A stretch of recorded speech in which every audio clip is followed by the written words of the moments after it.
nice clean restart then.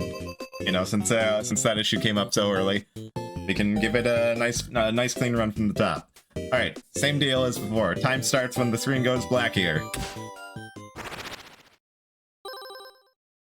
Yeah, hey, welcome back, everybody. We are here doing UFO 50 all gifts for the first time. We definitely didn't already start this run and run it for 3 minutes before the PC was imploding. Definitely not.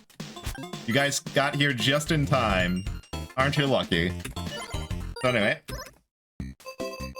we just gotta set up Pilot Quest's passive resource generation right there real quick, and then we're gonna go into Barbuda, the first game that UFO Soft allegedly made.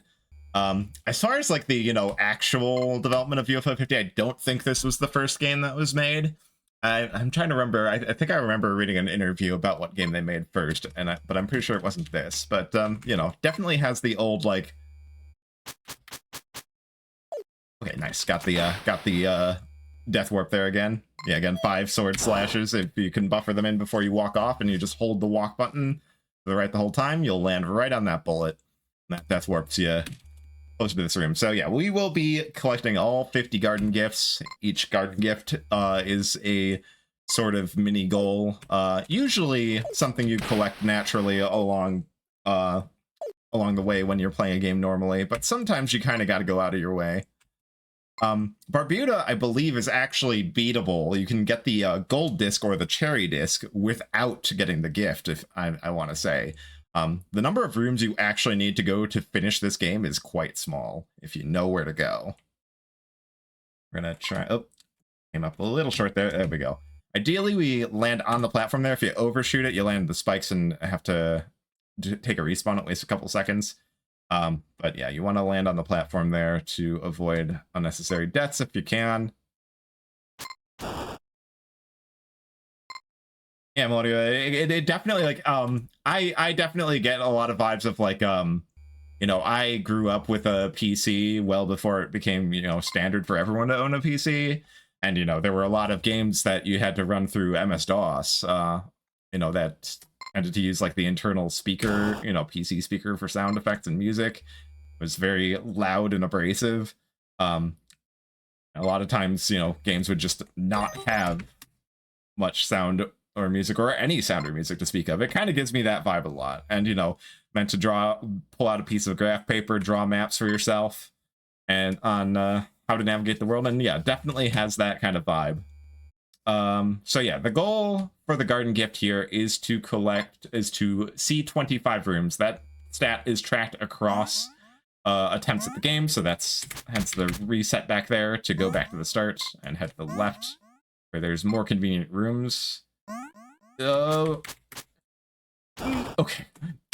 Ooh, mushrooms trying to do me dirty there. The respawn point in that room is over to the right, so it's quite a time loss if you get hit there. But we are almost done with Barbuda. Just need to jump this guy's pickaxe. And then we'll visit this store right here. We'll take a death here to warp a little closer to the bottom left. And then I believe when we go to the left here, that should be the last room we need. So if you look in the bottom right, yep, there's the gift icon. Now we move on to game number 2, Bug Hunter. Bug Hunter is kind of a strategy puzzle game. In order to gold disc it, you need to win 3 jobs, but to get the gift, you just need to beat 1. So we'll see. Okay. We're gonna try and... Okay, we'll set up that. Hopefully the blue... Okay, the pink evolves in its cephalogs. That's good. So each color of bug has 2 things it can evolve to. A lot of times, one is a lot more threatening than the other. Oh, unfortunately, I'm going to leave a gold to evolve here, and if it evolves into Dragonfloosh, this could be a really slow job. It is a Dragonfloosh. So Dragonflooshes are invincible as long as the pet nearby them is alive. They are a huge pain in the butt to deal with. Thankfully, you can use the energy cubes to to cause explosions, which kind of helps a little bit. But yeah, this is going to be a very difficult job now that I have to worry about dragon flooches. Right, I can't. We're gonna want extra movement here so that we can detonate this cube. Oh, that only takes out those two. I think I'd take extra movement here just to get up here, but this is really bad. We already are seeing 3 eggs. If an egg is allowed to survive around, you lose the game. The egg hatches and you lose. So we have to destroy all of the eggs here. There's no way around that. Okay, we can at least take that out. And yeah, once we get 30 kills indicated up in the top left there, we need to fill that gauge up. But once we do, we complete the job. So I think I'm gonna do that. We need to get more energy for another attack here.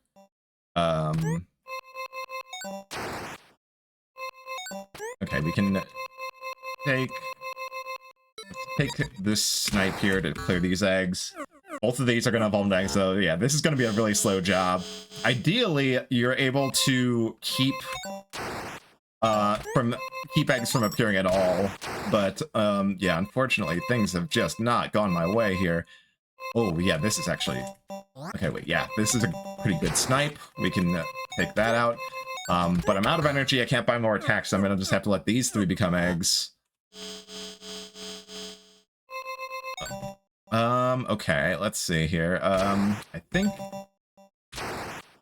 this is a play I have to make here. We can go here to stomp that. Then we're gonna have to get another attack here. I think I have to just shoot this, which is not ideal.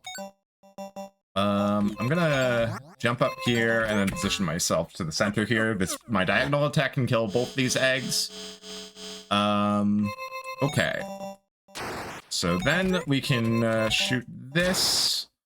We can take these guys out. But man, I am not liking the way this is looking. I need to get 7 kills next turn, and this is looking really, really bad. Yeah, no, the dragon flooches are just absolutely dreadful to deal with. So that means 1, 2, 3, 4, 5, 6. I need to kill almost everything on this board, and I don't know that I can.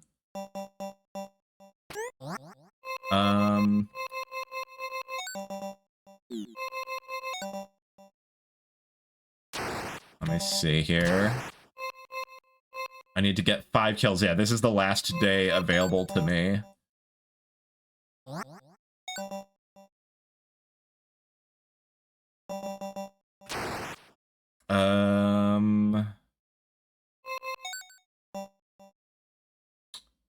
Yeah, I don't see a way to do it. I think I just have to restart and do this game again. That's really unfortunate. This is actually the first time I've ever failed Bug Hunter, but yeah, just a pretty unlucky setup there.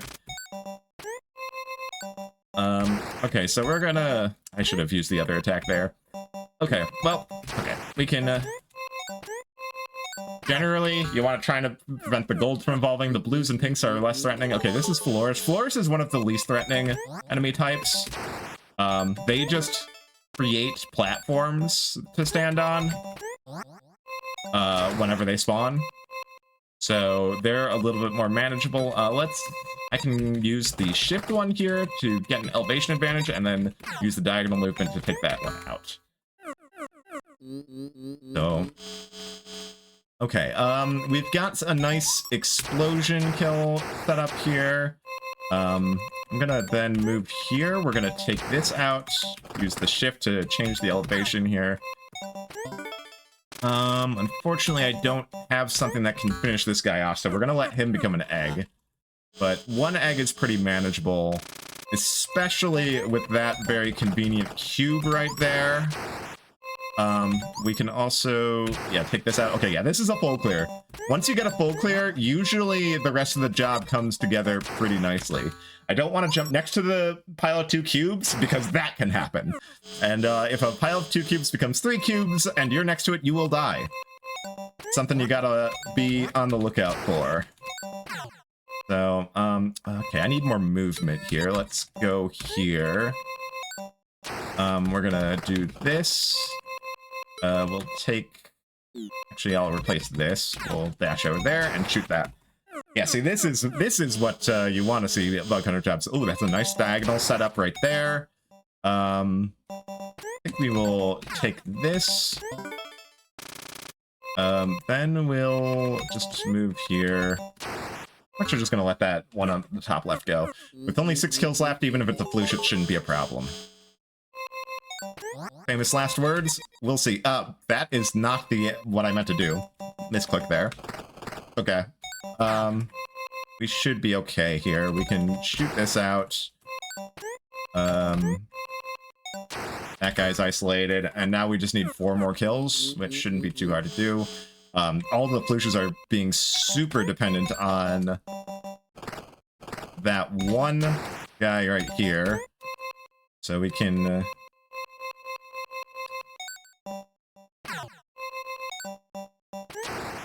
and then we can grab an attack like this. And now we just need 1 more kill, and that should not be too hard to find. I did kind of mess up on what movement options I took, but yeah, there we go. Elevate above the explosion, and there we go. That's Bug Hunter, and there's the little gift in the bottom right. Yeah, that was a nearly 8-minute Bug Hunter. That's pretty rough, but... So we're moving on to Ninpek. Game number 3, Ninpek, is a horizontal platformer. Not much to do to speed it up here, because it's all auto-scroll. The goal here is to collect 3 sandwiches for the garden gift. Sandwiches are spawned by hitting certain secret trigger points. There was one right at the beginning on top of the starting building. There's going to be another one right here. You could hear that sound, and you saw a little bit of the visuals of the sandwich spawning in there. So just one more.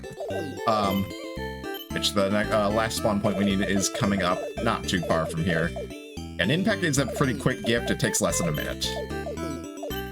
Throughout, there's going to be quite a bit of variability. So there you go. When I walked on that roof, you heard the sandwich spawn. It spawns a little ahead right here. And there we go. That's give number 3. So give number 4 is, we're going on to Paint Chase. Paint Chase is kind of like a primitive Splatoon game. That said, right off the bat, we're going to be playing this game out of the ordinary. There's a hidden Easter egg. In fact, there's hidden like developer Easter eggs like you'd find in old video games, hidden in pretty much every game.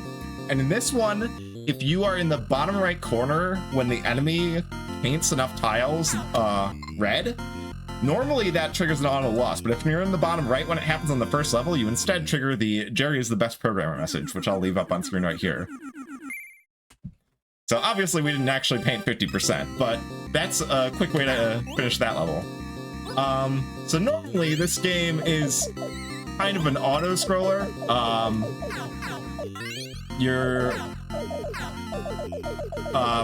Normally you have to wait until the time runs out, but if you paint all of the squares your color, you can end the level a little early.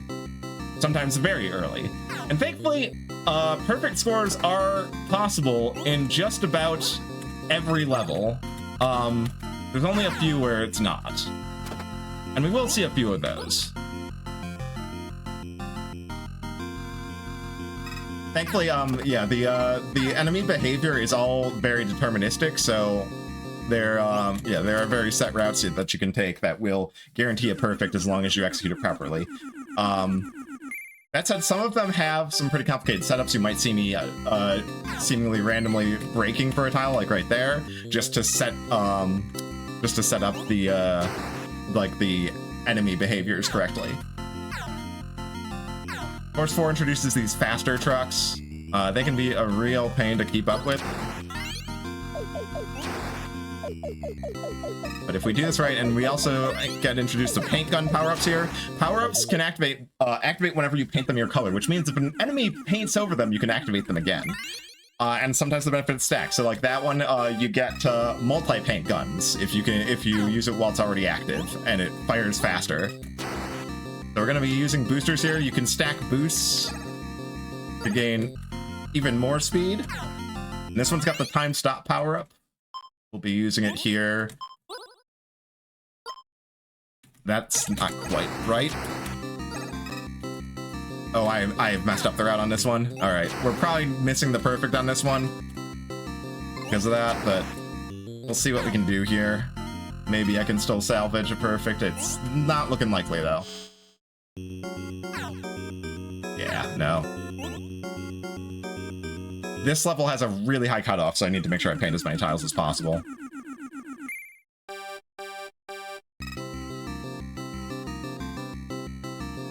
Okay, so, yeah, this is actually a level where we will not be getting a perfect because it takes too long.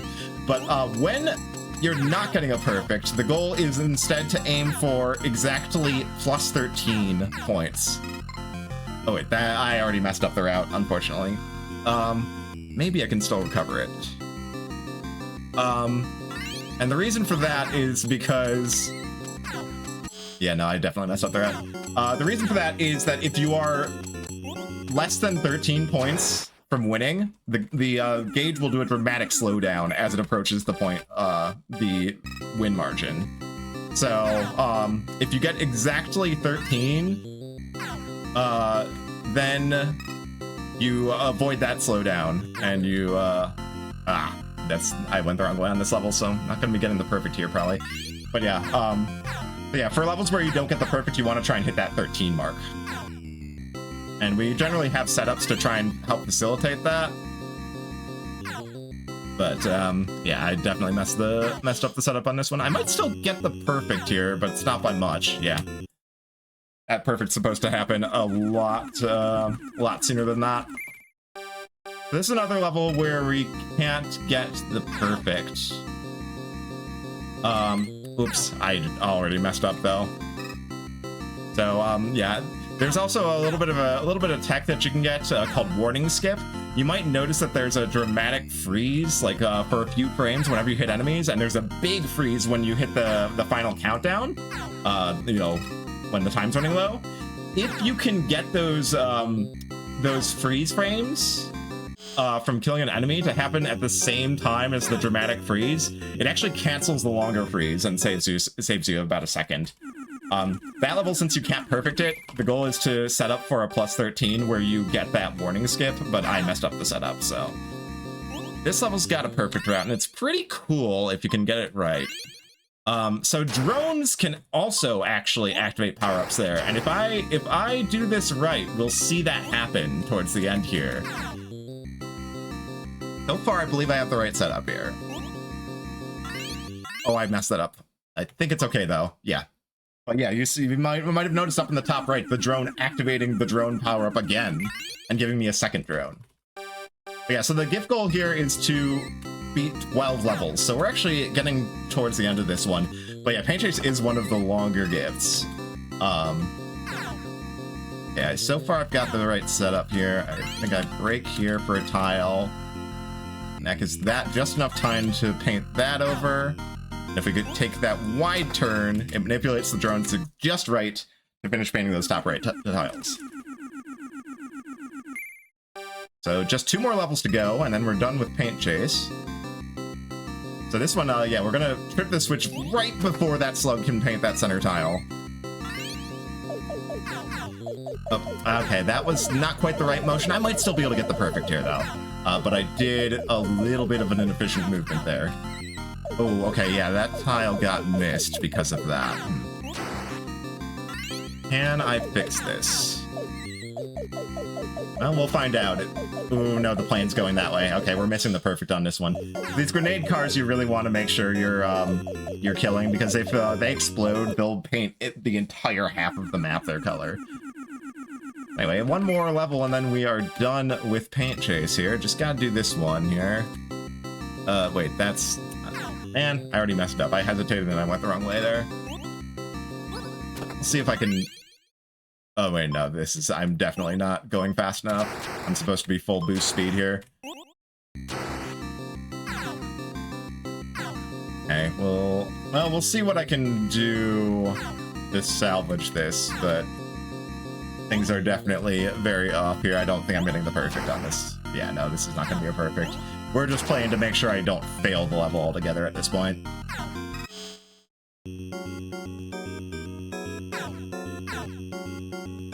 Which I might still... Okay, no, we're good, we're good.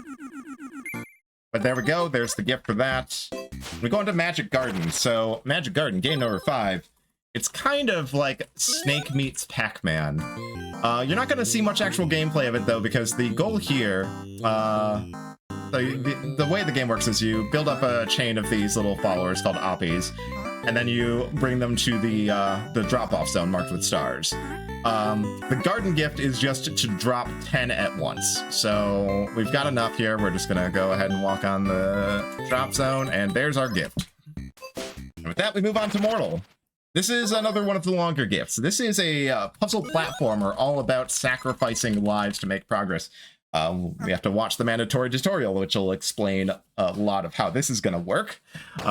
Basically, a life has 3 special rituals that can do, all of which end that life, and you'll have to use them to make progress. We've also got some interesting tech here, parachute jumping right here. If you hit both jump buttons at the same time, you can jump out of the parachute from the plane. You're not supposed to be able to do that, but it saves a lot of time in a number of spots. In fact, we'll be using it right here to skip having to build some sort of staircase or ladder to get up this wall. You can also jump off of spikes if you hit both jump buttons the frame you touch the spike. It's really hard to do. I'm not at all consistent about it, but I'll try to do it where it's beneficial. Ooh, just barely. Okay. Yeah, I tried the spike jump there, didn't quite get it. Oop. Gotta be careful. Thankfully, dead bodies on spikes act as platforms, so you can safely walk on those, but yeah. Oop. So yeah, we're gonna use the bomb here to open this wall up. And then if we do this right, you can walk through spikes as long as you enter them from the side, like so. So with a precise setup, we can just jump onto those spikes and save some time there. And yeah, you get lives by grabbing these pickups. You also get a life every 3 kills you get in a level. So this level introduces these charger enemies that you see down there. Also these activated switches, which yeah, you can use the stone ritual or just a dead body or enemies to activate these switches. A lot of clever things you can do with that. But anyway, so something about the Ritual of Stone is you want to try and do it while airborne whenever possible, because if you are on the ground, you kind of get this slow animation of the Mortolian slowly petrifying himself, whereas if you do it from the air, you just skip that animation, like so. Oop, I missed the parachute jump there. There we go, that's better. So you might have noticed that like the Ritual of Arrow makes you move forward really fast, and you might think like, okay, you should be using that a lot. But when you use a ritual, the camera immediately stops following you. So that means that you are essentially not making forward progress on the plane's position when you use an arrow to move forward like that. So it's actually not worth it to use arrow to propel yourself forward in itself a lot of times, unless whatever you're doing in that life would not scroll the plane forward anyway. So this level introduces these lifts here. The lifts shift up and down based on the amount of weight on them. So we're just gonna activate that. Oh, huh. Interesting. There's blocks off the top of the screen there. I actually didn't know that. I was like wondering why I lost all my horizontal momentum there. There's apparently hidden blocks off the top edge there. Interesting. Yeah, Gotta use stone here to lower this platform a bit, and then we're gonna do some ritual chaining here. You can actually chain together arrow, stone, and bomb as long as you haven't stopped moving. Obviously, bomb kind of makes you stop moving, so once you use a bomb, that's pretty final. But yeah, use some ritual chaining there to save some time. We're gonna just bait this guy down. Yeah, these chargers just charge at you whenever you're horizontally aligned with them, so you can kind of bait them around a little bit. But they move extremely fast when charging, so you can't really like jump over them and get past them without very specific setups.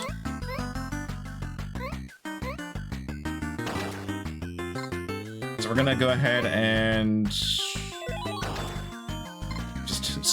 grab those lives to scroll the plane forward there so we can parachute jump. We don't have to interact with that lift puzzle at all, thanks to parachute jumping. And in theory here, you could save some time by doing a whole lot of spike jumping, but as I've already talked about, I'm not good at spike jumping. So, Mortal's gift goal is pretty lengthy. You actually have to complete the first two areas, which each consist of 3 levels each, so yeah, like I said, Mortal's one of the longer gifts. So we're in the second area now, the water area. It introduces these fish. The fish are obnoxious. They are RNG. They just float around randomly. Once you are in the same body of water as them, they kinda move towards you, but not reliably so. They're annoying RNG. Nice, I got that trick. Okay, so basically there, the bomb ritual only extends 3 tiles forward, but if you arrow and then immediately bomb, you detonate while your head is in the wall, and that makes the bomb extend an extra tile forward, and that lets you clear that 4-tile gap, 4-tile brick wall in 1 bomb. You just gotta do it the frame after. It's tricky, but it's not as bad as it sounds. Okay, there we go. Barely beat the water cycle there. Was not quite airborne when I used that stone, so we got the slow animation. But you're meant to kind of blow the brick up here to flood this area and drown all the enemies, but if you're really careful, you can just maneuver around them like that. This fish is not cooperating, so I'm gonna bomb him. If you're really lucky, that fish stays out of your way and you can just do this swim without having to deal with him, but that is extremely rare. So we're almost to the end of this level. Let's see if this fish cooperates. I kind of gotta take a wide trip around him, but it's fine. We're gonna lure this guy into the water. He'll drown eventually, too. I can squeeze through. Nice, that's really lucky. Probably, like, 4 times out of 5, you have to bomb those fish. So, not having to there is very lucky.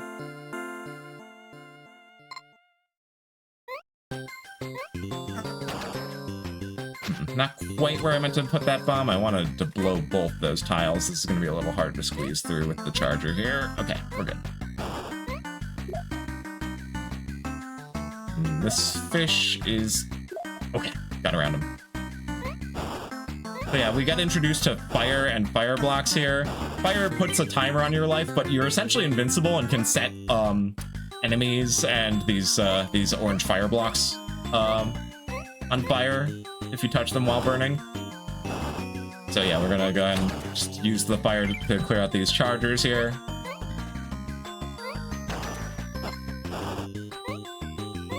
And you can of course put your fire out by jumping in water, and that does get used at some point. You can also use it to light these torches, which we need right here to get these blocks lit. And we're almost to the end of 2B. Like we're actually doing pretty good on Mortal here. If I can get a short hop here, yeah. You need to short jump there to avoid touching the spikes when you hit the water. And now for this last sequence, you're really nice. Able to get it without having to wait for the blocks to burn around. That can be pretty tight. But yeah, we're on the last level for the gift. And this introduces these rolling bomb snakes. They can be kind of a pain in the neck, especially, yeah, wait till you see what the end of this level looks like. seen it described by people as like, it looks like something an 8-year-old would make in Mario Maker, and I can't dispute that.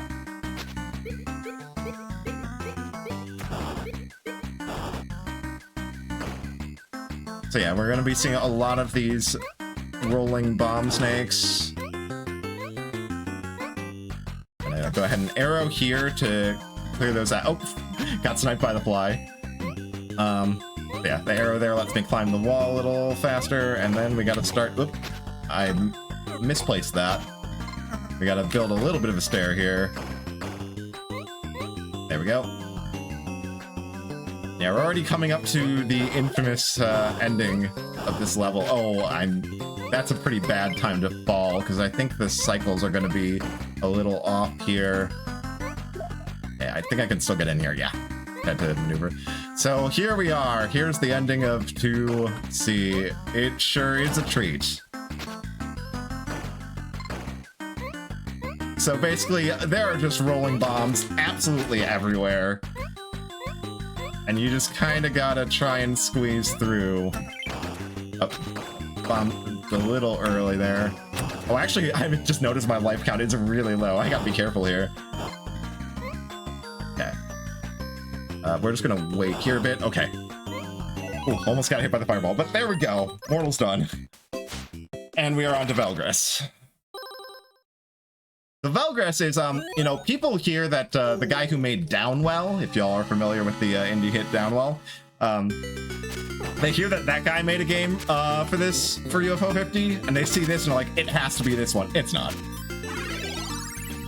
You know, plenty of jokes made about, oh, it's Upwell, you know, but no, this one, I believe, I want to say this one's a Derek Yu, you know, the you know, Spelunky fame. But yeah, so basically it's a 3 or 4, depending if you're going for the true ending, stage climber like this. And the goal for the garden gift is gonna be to collect 2 keys. The keys being what you need to get the true ending. So we just need to get to the second area and kill the bird and pick up the key to get the gift here. So we did get a star block, which is lucky. Those randomly spawn and allow you to skip several floors within the current area. Looks like we're not going to get one in this level. We should be seeing the bird pretty soon here. Yep, there he is. And there we go. That is Velgress gift. Next up, we have Planet Zoldath. This is an extremely RNG game. It's kind of like a little mini Zelda randomizer sort of thing. There's 3 map pieces of like the intergalactic treasure map that you need to collect and bring back to the UFO to win. The gift goal is just to find 1 piece of that map. So there are 3 map pieces, and they each have their own special category. There is a trade map piece. There is an overworld map piece. Okay, there's the trade map piece. It's 8 of the green resource. And there is a dungeon map piece. Generally, we're going to be looking to get the overworld map piece. It's usually the easiest one. Since it was an asking price of 8 for the 8 green, we know the green is the ultra rare resource of this seed. Okay, that did not help me at all. Whenever an explosion happens on ooze, it links you. It forms a portal to another random ooze tile. I should have actually known that that's where that linked, because I've seen that before. We saw an explosion happen on ooze earlier.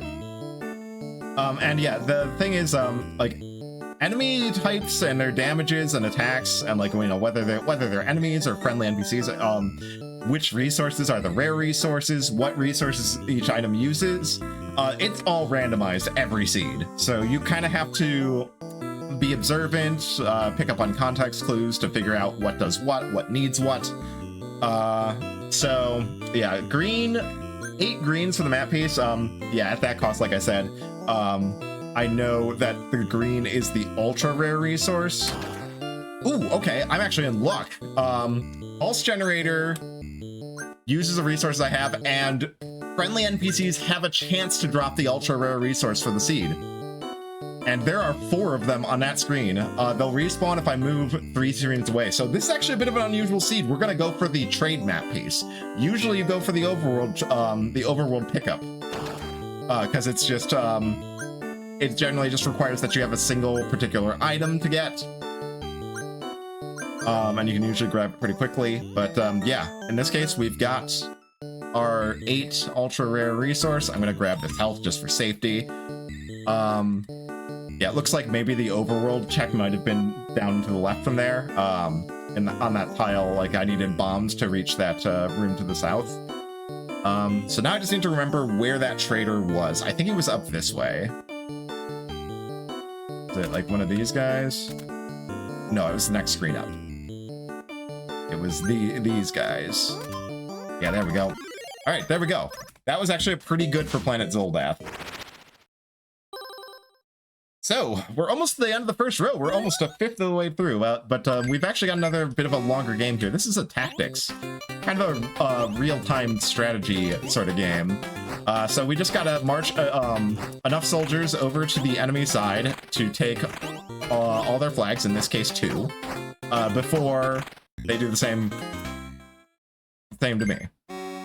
As we progress, the flag count's gonna go up. We'll get access to more complicated units. Okay, we can do a little bit of a trick here.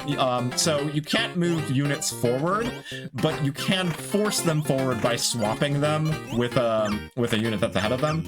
You might see me take advantage of that at several points. We've formed what we like to call the battering ram. There's a line of 3 enemies there, of 3 units there that are not blocked, so they'll just march in, and there won't be an opportunity for an enemy to spawn in and block them.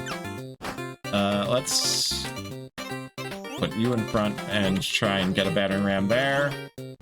Okay, good. That's gonna be good enough. We just have to make sure we don't lose on the pushback.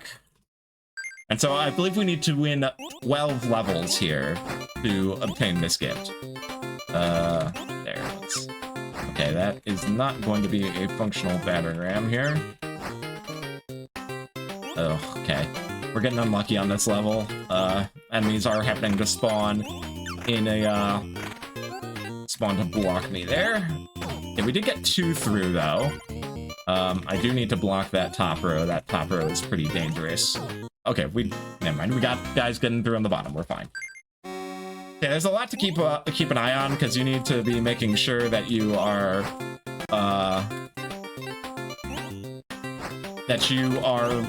not letting enough through, while also making sure that you're mounting enough of an offensive yourself.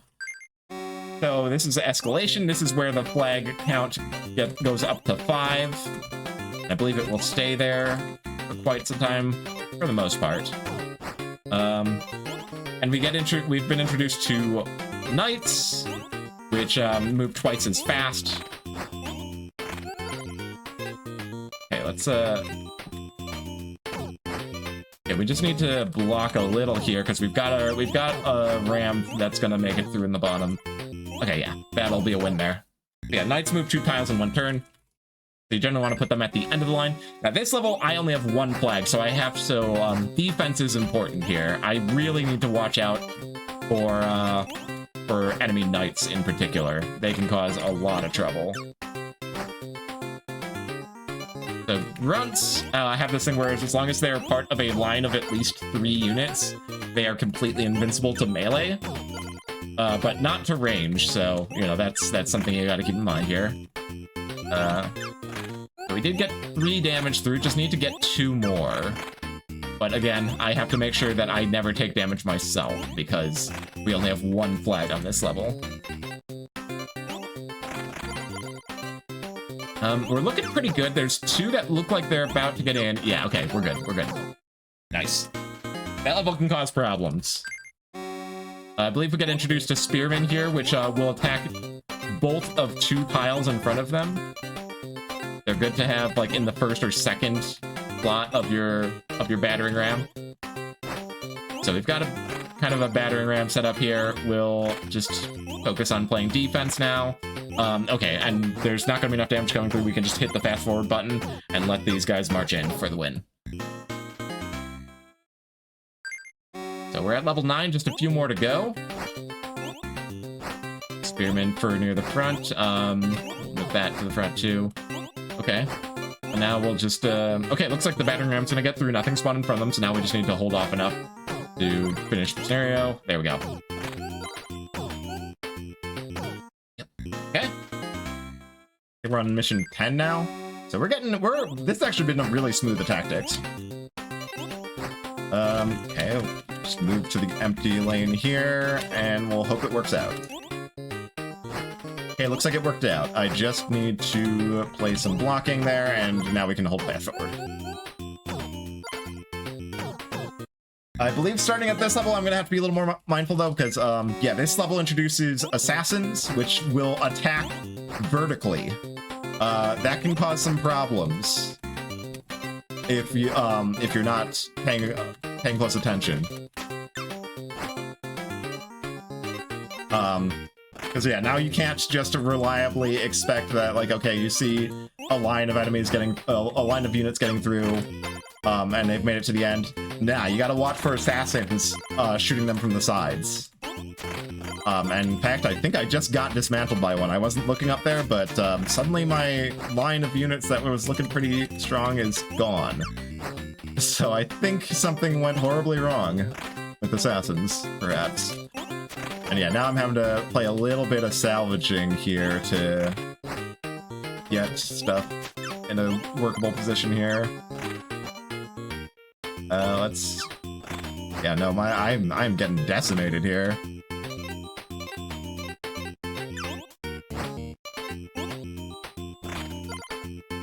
I'm actually gonna reset this because, yeah, I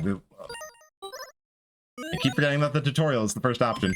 But yeah, no, that was going pretty poorly, and I think it's just gonna be better to reset and then try to make up the deficit on units I was facing at that point. Okay, this is looking pretty good. I think we're clear. Oh no, that grunt's gonna get shot, so we are gonna be 1 damage short. Which means I need to make sure I am keeping myself from just outright losing here. We'll have to find a way to sneak 1 additional unit in somehow. Might be tricky, actually, with the way things are looking right now. Yeah, I think I actually lose that. And yeah, that is just how assassins can ruin your day. You think you have a win set up, and then an assassin spawns at an inconvenient time and just takes a unit out of your battering ram. Let's go here on this lane. Okay.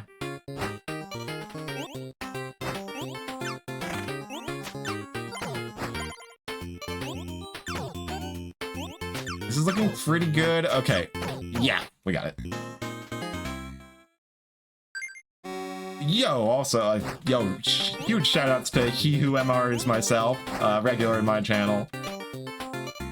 Thank you so much for the massive $500 donation. It's for a great cause. It means a lot. Really appreciate it, my man. I tried to set up to take that out quickly, but was not quite fast enough. Okay, we need to do a little bit of damage to this knight here. Let that knight take that out. Okay. These assassins up top are going to do work against this bottom lane here. Get that knight taken care of. Looks like I'm just winning on the top rows here.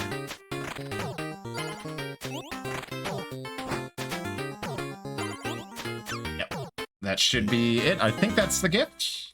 I'm correct? Yep, there we go. That's the tactics gift. And we're moving on to Devilition. Devilition's a puzzle game where you have to create a chain reaction of explosions to help save the villagers here. We're just gonna... Actually, let's do another frog here. Let's do another frog here. Okay, cannon, that works. So you have to make it such that the number of demons left on the board is no greater than the number of villagers on the board. So we're going to be aiming to try and keep it as close as possible, just to minimize the amount of time I have to spend.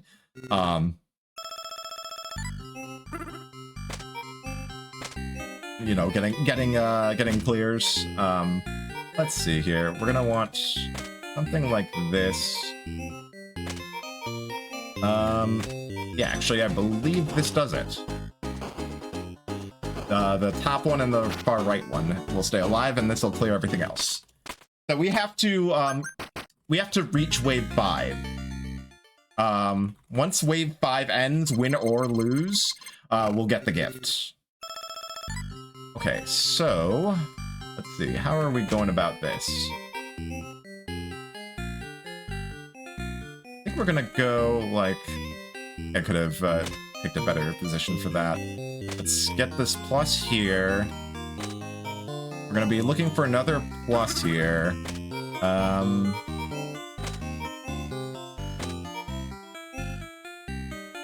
Okay.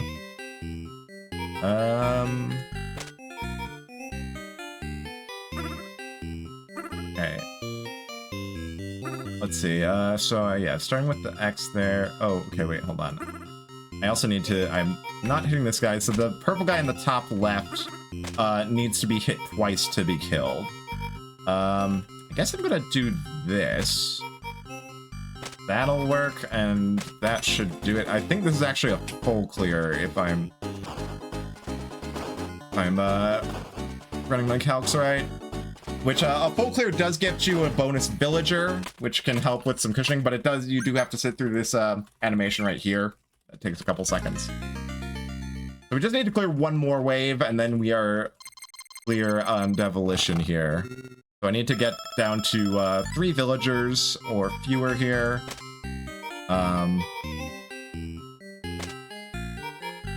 Okay, that was a misplace. That was a misdrop, but let me see what I can do about that. I think we're gonna go ahead and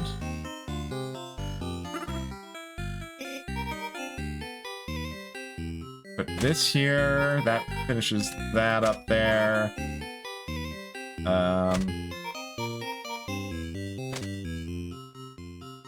Okay, I want a straw man over here.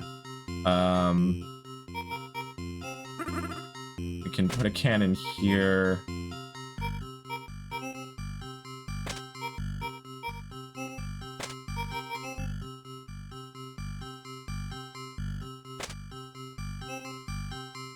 Okay, and then I think this should do it.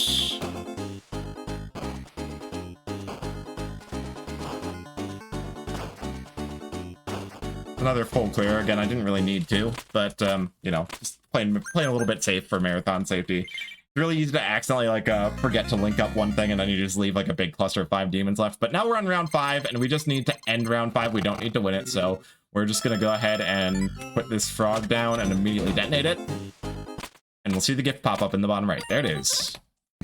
So we're done with row 1. We're officially a 5th of the way there.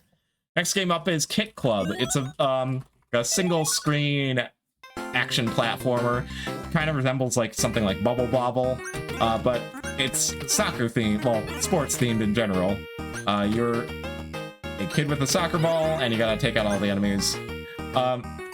The controls can be a little weird. You can't turn around when midair, so that's something you really have to keep in mind about, you know, as you maneuver around and try to set up shots. It's something I struggle with a lot, is like I jump and try to turn around midair and don't turn around, and then I kick the ball the wrong way. It's a fairly difficult to master movement. The record holder for this game, though, I believe it's Realistically Positive Man, has finished the game, and I believe it's like I want to say it's to like a low 10-minute time.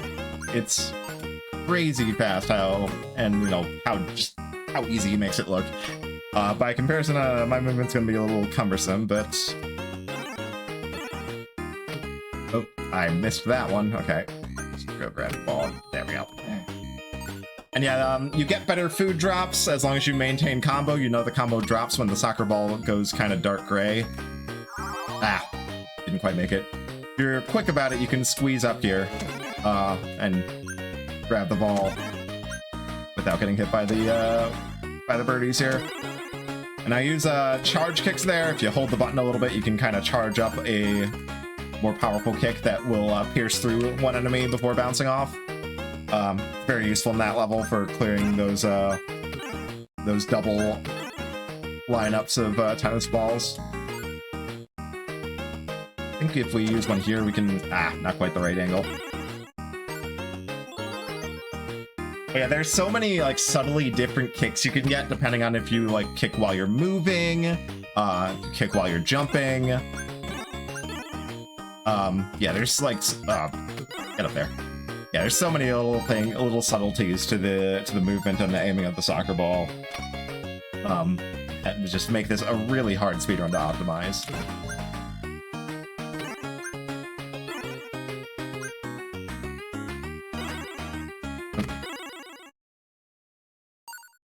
Okay, so we're coming up on the first boss. So yeah, the goal for the gift for Kick Club is to beat the second world. It is a little bit of a longer gift, but not crazy long. Like, oh, all got stuck up there. That's unfortunate. But you know, not as long as something like Mortal or a few others we'll be seeing later, like Warp Tank. That's a lot of deaths I took. And this game is a little stingy on lives, so I do need to be careful. Last thing I want to be doing is getting a game over. And so yeah, at the end of each level, you want to try and position yourself to minimize the number of times the soccer ball bounces. So you'll see me generally trying to go to the left side and a little into the air. And that's just to try and minimize the bounces the soccer ball does. Okay, I timed that wrong. But yeah, we'll see. We get a bounce there, which delays the start of the next level a little bit.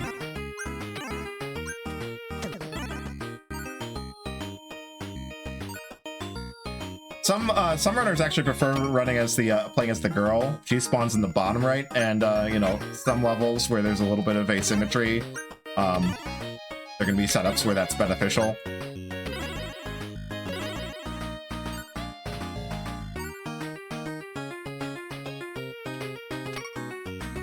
But yeah, see, by positioning myself there, I skip the soccer ball bounce and save a little time on the stage transition.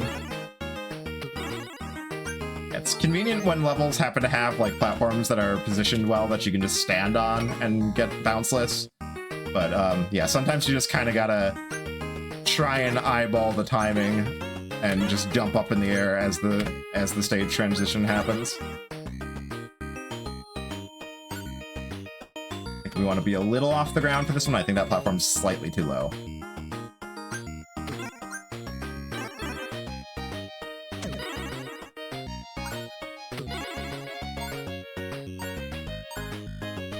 Trying to grab a little bit of food since I took a few deaths in World 1, trying to just get some points towards extra lives. But yeah, this game, Kick Club in particular, is pretty brutal and unforgiving with its offerings on extra lives. I think a little in the air will do there.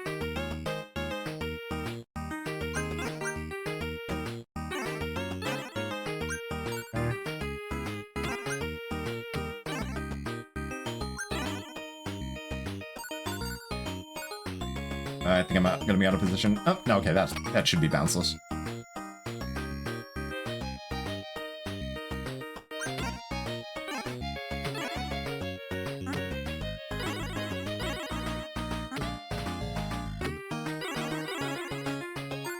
That worked out pretty nicely.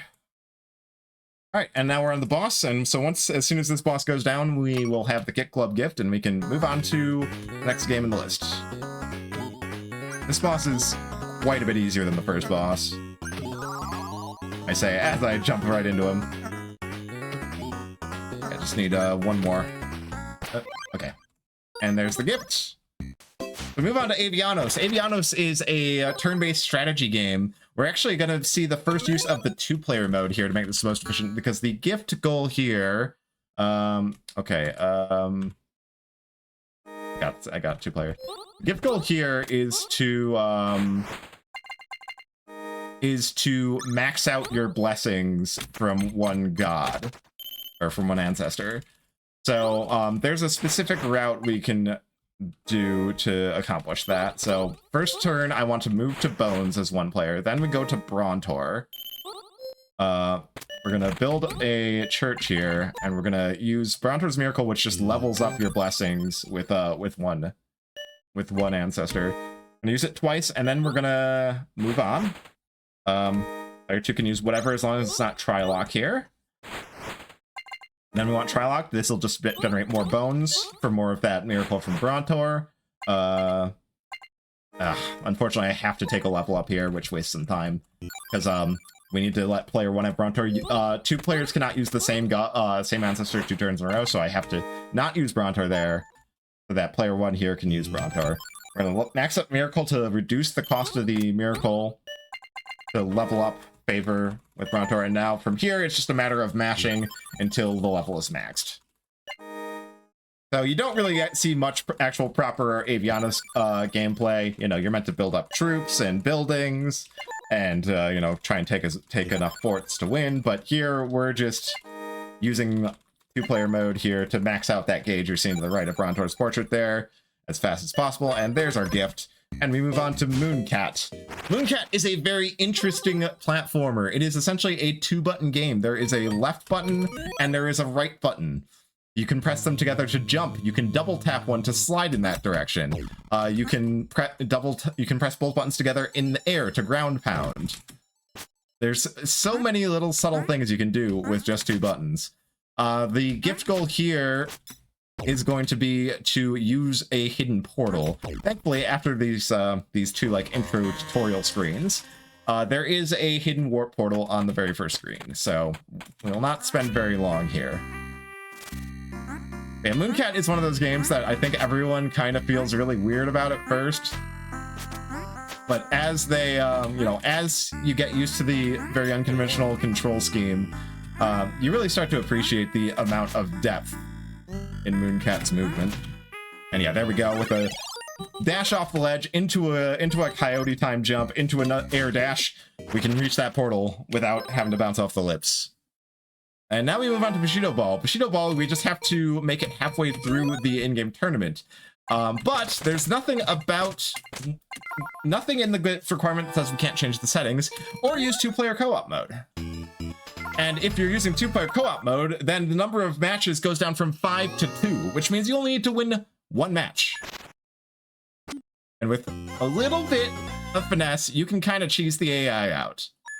And laws off helps. Normally I'd be getting penalties for hitting my opponent with my weapon, but since laws are off, I do not get penalized. And this is actually being a very smooth Bushido Ball. Okay, looks like we actually have to play the game a bit here. That's the fastest I've ever had Bushido Ball go. So as soon as this screen goes away, you'll see the gift pop up. Yep, there it is. Next up is Block Koala. It is a very, very, very slow-moving Sokoban, but thankfully, the gift is just to clear a custom level. So we just have to make a custom level real quick and beat it. And guess how complicated I'm gonna make this custom level. That's right. Gold tile, star tile, and player spawn. That's all we need. Now we just go play it.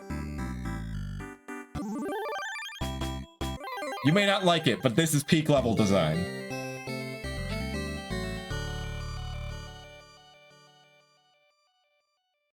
And there we go. That's Block Koala.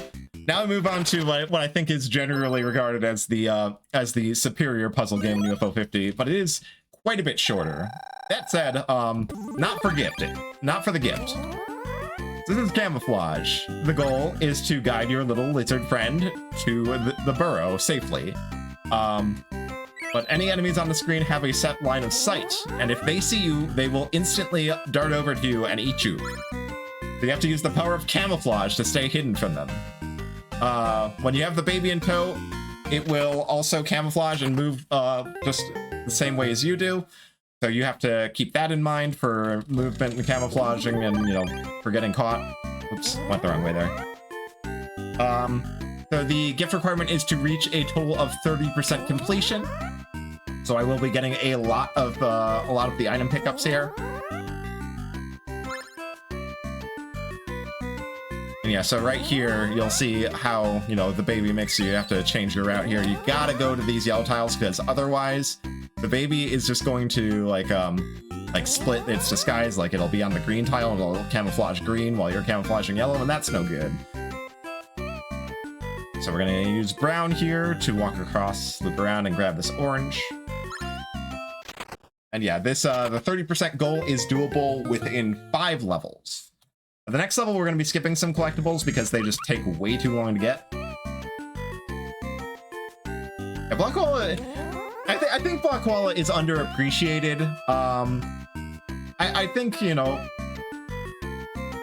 that said, like, it is definitely not without its flaws. I do wish the movement was just a little faster and that the undo system made a little more sense, but and I wish that some of the puzzles involved less, like running 27 laps around a particular fountain. But I think Black Koala's got a lot of neat ideas. But I can definitely understand everyone preferring camouflage here. Camouflage definitely does not outstay its welcome, which Black Koala arguably does in a lot of regards. This is a very short level and introduces gators, which, you know, move around like this. But they kind of have blind spots pretty close to their head, so you can kind of just walk alongside them sometimes. And we're almost done with camouflage already here. Just need to collect all the items in this level. Gators also will block the line of sight of frogs, so we'll use it right here to just sneak back there, despite the frog up at the top looking at me. And we need to go green. Walk over to the left, and as soon as this head reaches the tile below that stone, we can start walking to the left and beat that gator cycle on the left, and there we go. That's camouflage gift. Yeah, exactly. I did find myself wishing camouflage was a little bit longer. So next up, we have the first in the Campanella series, the series that gives UFO Soft its trademark, you know, mascot essentially. It's kind of UFO Soft's flagship series. The goal here is to reach 15 lives. Campanella loves to throw you extra lives. You get one for every 1,000 points you score. Okay, I'm just gonna let that one go. That guy's only worth 100 points. It is very easy to die a lot in quick succession here. So, and there's hidden coffees here, much like the sandwiches in Ninpeck. There's secret triggers that spawn a coffee worth 500 points. Generally, if you just look for somewhere that's like conspicuously difficult to get to, you can figure out where the coffee spawn point is. So, yeah, right up here.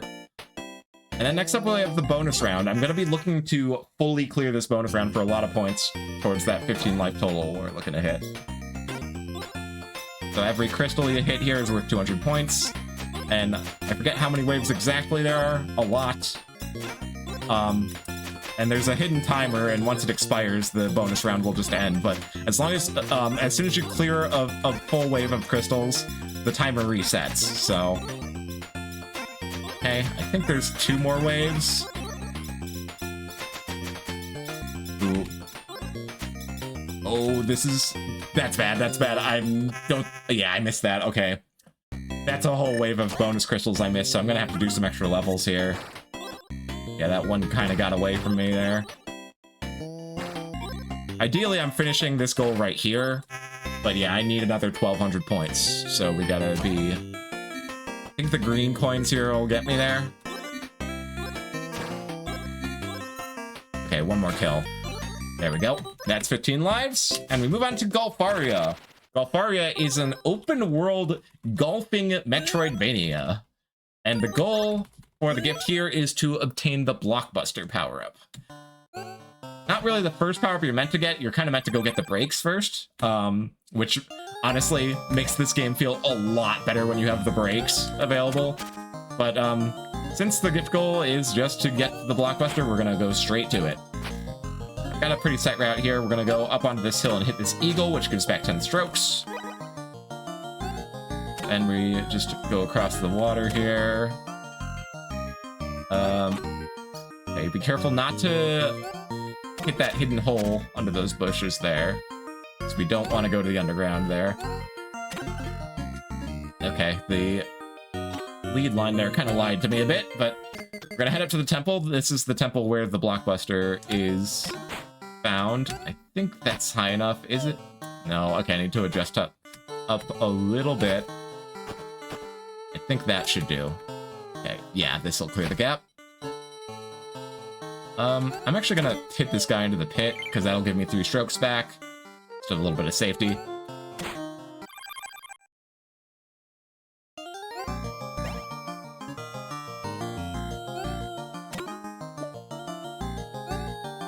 So we just gotta cross the top of the temple here. Get into the hole here. And I'll take a little more safety here. There's a birdie hidden in the bushes here. Whoops. Didn't give enough force there. There we go. Now we just cut straight up. We'll hit this little sand trap. And that sets me up pretty nicely for here. We just need to grab the blockbuster. And there we go. Next, we move on to the Big Bell Race, essentially the Mario Kart of the Campanella series. The gift goal here is to just place first place 1 time. The AI is not very strong here. It does not deliberately aim for these boost pads, so this is very easy to do on the first course. In fact, sometimes you might even see the AI just get stuck against a wall or something. There's some fun speed tech for full runs of the Big Bell Race. Some of the courses, you can take advantage of the game's checkpoint system to skip parts of the tracks. But this course is pretty straightforward. Just use the boost pads. Avoid taking damage. You have 3 health. You get a health back every lap you complete.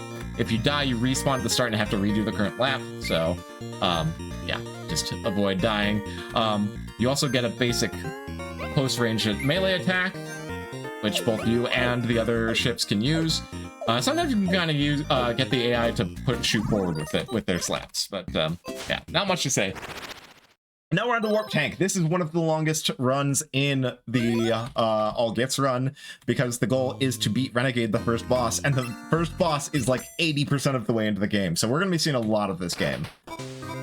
But Warp Tank is a puzzle platformer where you just have the ability to move left and right, warp, and fire. Like, that's it. You have no jump.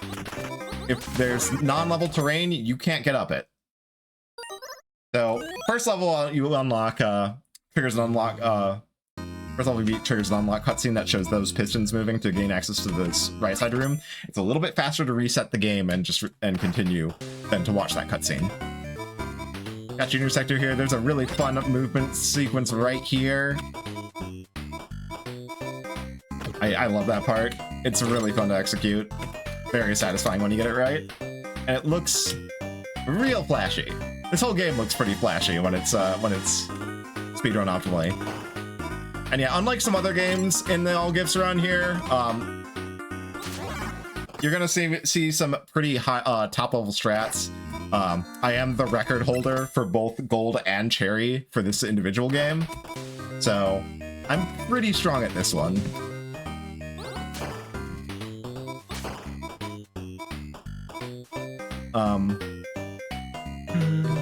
Yeah, there we go. That was good. Meal Sector. Meal Sector's a little bit random.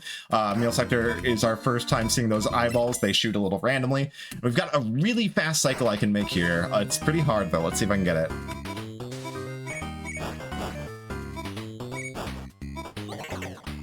Yeah, I got it. Yeah, if you don't move almost perfectly there, you miss that platform cycle and you have to wait for the platform to come back down. Making that fast cycle saves like about 5 seconds or so. Okay, and then we get another level unlock cutscene, so we reset to go back to the start, which is why I did the furthest level in this starting area first, because it's, you know, the most travel distance saved here. This level is Yard Sector. It's pretty boring.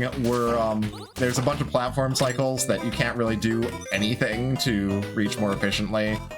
I'm actually, something I do, it's not necessary, but I just, kind of a tradition of mine. I'm going to collect the coffee. Coffees are secret collectibles There's one in every level. You need to collect them if you're going for the cherry disc goal, which we won't be doing here, but that coffee literally costs 0 time to collect because of the platform cycles you have to wait for. And you'll see that, yeah, the capsule turns gold as a result of collecting the coffee. Cross Sector here is meant to kind of be the first level you play, but make no mistake, it's really difficult to optimize. I go for a little bit of a safer strat there over the most optimal setup for that level. So now we've done all the lower levels, we're gonna start heading up top. So we go over to Tower Sector here. This is a very vertical level, introduces some pesky slime enemies. They move kind of randomly, but thankfully they have very, very large hitboxes for taking damage. So, you know, as long as you can get a decent angle on them, they're not too hard to hit. We also get introduced to these lit enemies. They kind of just move around a set pattern, but if they see you, they kind of try to charge at you. And okay, so now we're gonna head over to the left here, towards Stair and Orb Sector. Yeah. And make no mistake, the overworld movement, you know, takes some practice too. Common mistake I see on runners, you know, trying to pick this game up is to just practice the stages and not the transition between the stages. It's worth practicing.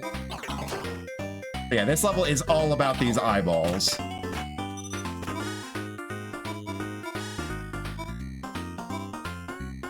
Thankfully, we're getting pretty lucky. They're cooperating pretty nicely. They're not really throwing any rings in bad spots.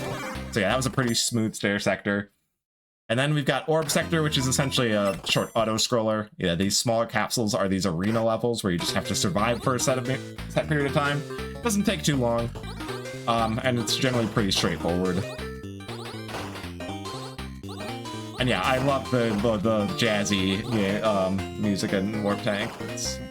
Of all 50 games, I think it has some of my favorite soundtrack.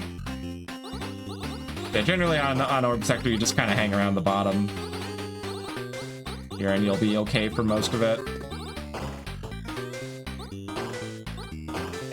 Okay, you can see how, like, that slime died well before the shot seemingly made contact with it. Okay, also something that you may have noticed me utilizing a couple times is that, yeah, whenever you warp, you can see those diagonal sparks coming out of those. Those deal damage, and they can be used to kill enemies at times too. So that is going to trigger another level unlock cutscene, so we're going to go ahead and reset the game again. Skip that. And now we're going to head over to the right here towards Mazurka Sector. This one is all about these lip enemies. This level has the least satisfying cycles. Oh, I missed my cycle there. It is just barely not possible to make what seems like it should be the best cycles for these warp arrows. I think Fuiro is doing some testing with task tools and found that the first correct arrow sequence that you'd like to hit is literally just not obtainable by one singular frame at task level play. It's so cruelly unsatisfying. So we got this secret passage down to the Nest Sector here, which introduces these worms. They're one of the worst enemies in the game. You have to shoot them in the head, but sometimes even when you to damage them, but sometimes even when you do, they kind of plinks off. They just say nuh-uh and refuse to take damage. I hate them. I hate them so much. So there's a hidden passage here. If we warp up there, we can skip having to wait for those blocks to fade away to progress. Yeah, second part of this level revolves around this rotating arrow.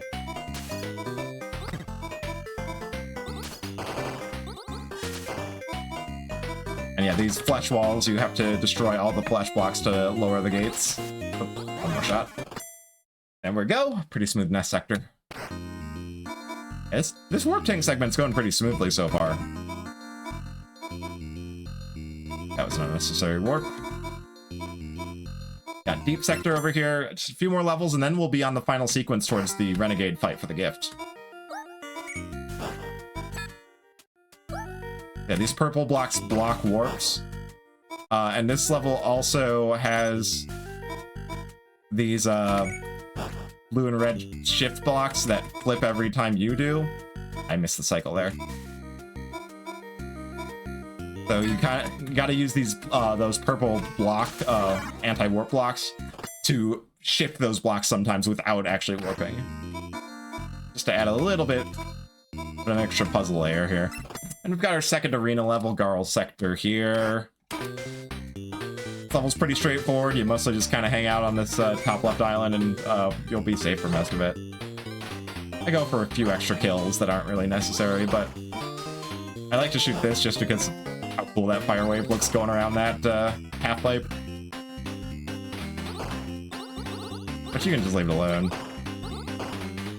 The slimes are worth taking out, though, because they do shoot projectiles sometimes, and that can be a little annoying.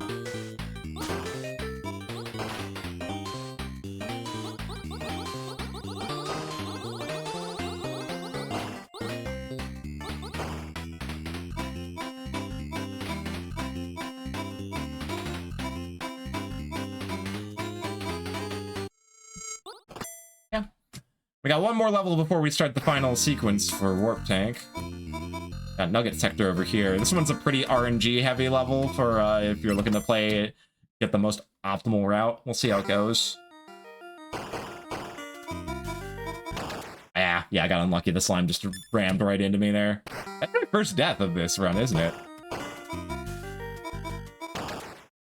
And the slime gave me trouble again. Yeah. I should probably just take my time here and make sure... Okay, that slime stopped there, so I have to stop there. Thought I was fast enough there to get the warp kick on that. Oh my god. The slimes are just not cooperating. Should probably just take it slow here. Just clear out enemies. Wait for the turret shot. Okay. So a little tricky shot there. If you shoot as you diagonally roll there, you can shoot it from diagonal. And yeah, you can get around those shift blocks by shooting as you move underneath them like that. Okay. Yeah, that was Nugget Sector being Nugget Sector. I was certainly playing a little greedy though. Alright, but now that's the last level unlock cutscene we need to skip. So now we climb up the main tower and we approach Renegade's lair up at the top here. There are 3 levels we have to clear to unlock these gates, and then it's the Renegade fight. This level is going to introduce this jumping brain spider and also the electric wires. We can kind of do a funny little trick here where we warp right through the ball without dying somehow. Saves a little bit of time on that cycle there. Also got these shoot blocks. You shoot the orb to deactivate these chains of blocks. I'm not gonna bother fighting this spider brain because it's just kind of annoying and kind of annoying to fight. I will have to fight 2 of them in a couple of levels from now, though. Take the checkpoint here.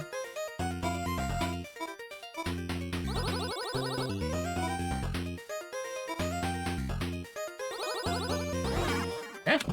Pretty smooth Axon sector. So yeah, just 2 more sectors left and then the boss fight to finish the Warp Tank segment. This level's all about these electric wires. We also got introduced to these hives here. I warp up there to bait that fly out of the way. Okay. Yeah, coming up here, there's a bunch of crushers. Sometimes one of them just kind of randomly kills you. Like 90% of the time, you can just hold right and you'll survive, but sometimes this crusher right here... Okay, it didn't kill me. Good. Sometimes that crusher just kills you, and we're not sure why. And now I have to kill 2 of these jumping spiders. You can kind of manipulate their movement by being on the ceiling a little bit. Ah, not quite good enough matching. I believe it takes 6 shots to kill them. If you're quick enough on the mash, I am not being right now. You can do it in one cycle. I'll try it one more time. Otherwise, I'll just... There we go. Unfortunately, the second one there is not a safe ceiling, so you kind of gotta just deal with the randomness of his movement. Okay, there we go. Okay, and now it's time to fight Renegade. If everything goes well, I'm looking for a 2-cycle. A 1-cycle is theoretically possible, but kind of got trapped there. That center space is kind of difficult to dodge. You don't get a lot of room to move. That was kind of a bad first cycle. I don't know if I'm gonna be able to get the 2-cycle. I just barely tagged that ring. Kind of getting unlucky on this Renegade fight.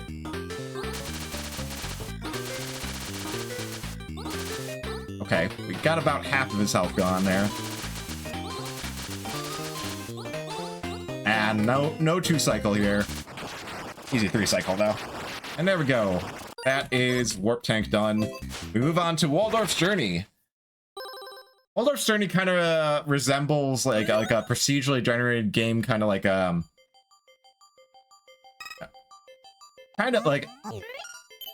kind of want to say like Jump King, but like it's not quite as mean. Nowhere near, in fact.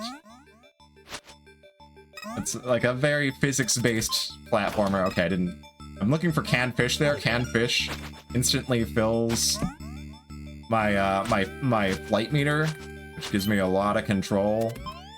Okay, no. So for the gift here, we just need to reach 50% progress in the top left there. Whoop. That was unfortunate. Did not get hit by that pig.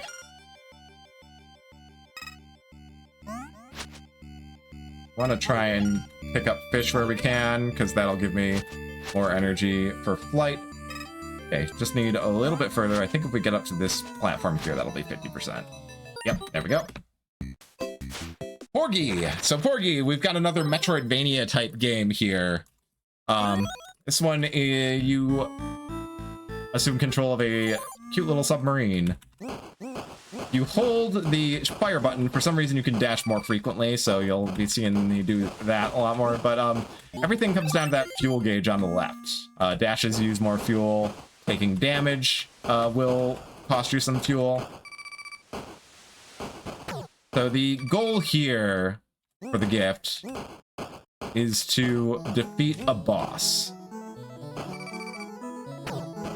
Bosses, unfortunately, roam somewhat randomly, which makes things a little difficult. Okay, I think we hold off on boosting from the rest of this trip. I'm not ready to face you. Please go the other way. Okay, good. So that's the boss we're gonna kill, but I need to gear up first. I can't really, like, defeating the shark, Lamia, on starting equipment is not really viable at all. And we get there with just enough fuel. So now we're going to be looking to get the Buster Torpedoes upgrade, which will dramatically increase my damage output. I'm going to clear these jellyfish out of the way.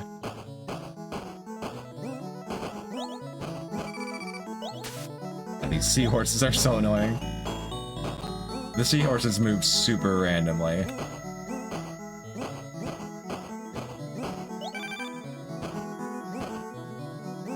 Okay, there we go. And we have Buster Torpedoes. And now we're ready to try and face Lamia. Lamia has a little bit of squirrely of AI, and she tends to get stuck if you take her to the right places. So hopefully she shows up quickly. Whenever you go to the dock, the current boss positions are randomized. So we're gonna head over this way. If she doesn't show up, I'll pick up this fuel tank that's right here and just get a little bit more, you know. Okay, there she is. Is she coming down here? Okay. All right, we got her attention. Now we just need to lure her where we're looking to get her stuck. She might get stuck here, actually. Not the place I usually do this, but it looks like it'll work.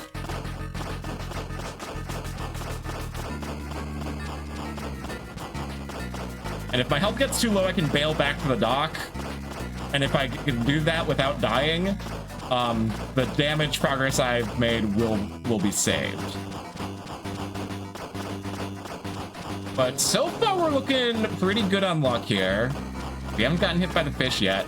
We might be able to just win here. Yeah, I think we get the kill here. Yeah, that's the kill. Perfect. That was like a perfect Porgy segment. You could have shown up a little sooner at the end there, but yeah, that was great. That was great. Now we got onion delivery. It's top-down crazy taxi, essentially. We gotta deliver onions wherever destinations indicated. Thankfully, we're starting off with a couple of close-by ones. That 24/7 juicery is down here. Oop. Bounced off the wall, it's fine. You get your health back whenever you complete a delivery or are traveling at top speed for a certain amount of time. And Big Machines is not really a place I want to have to go. Okay, Slime Factory, I need a little bit of a running start. Slime Factory's not too bad, though. It's over here, and kind of towards where I need to be afterwards. So, yeah, we're, you need to just make 5 deliveries. You can make extra deliveries if you want. If you're just, like, if you're chasing high scores or the cherry disc. But since we are just looking to complete the gift goal of completing 2 days, we are just going to make our mandatory 5 deliveries and then go home. No overtime here. So after day 1, every day has a random hazard, and I think we got the onion monster, so we're probably going to see, yep, there it is. That onion monster is going to be chasing us as we're trying to make deliveries. That said, the onion monster is generally not too bad. As long as you keep moving, it generally won't cause problems. Oh, I got Kylar projects. Oh god, okay, that's gonna be a death. Fine.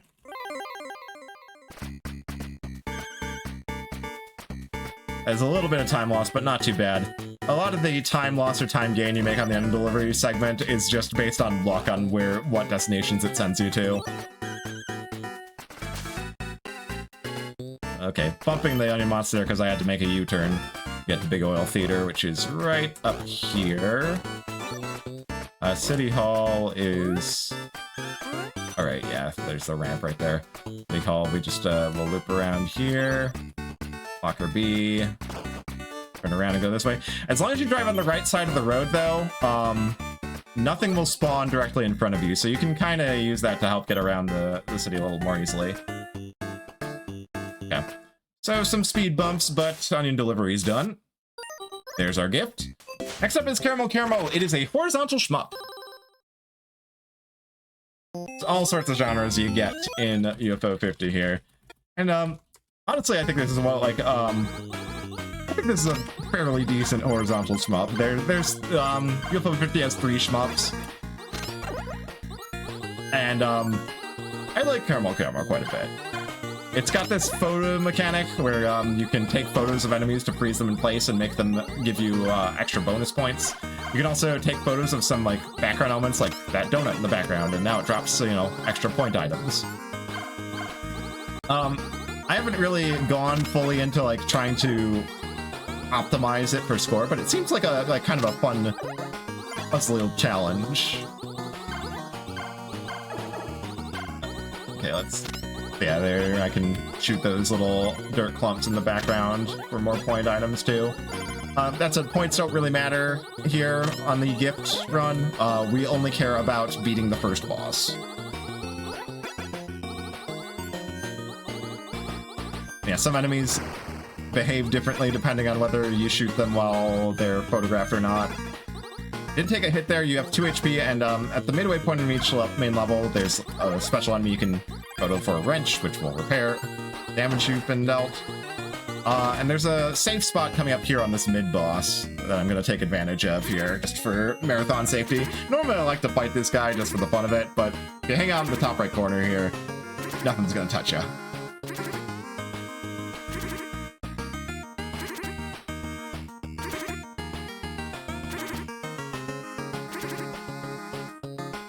Okay, there we go.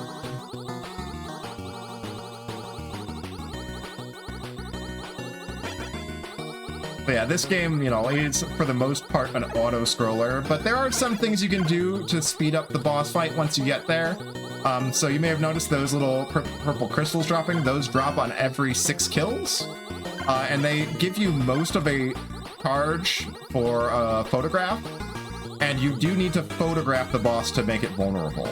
So you can try and set yourself up to bring a crystal into the fight like this.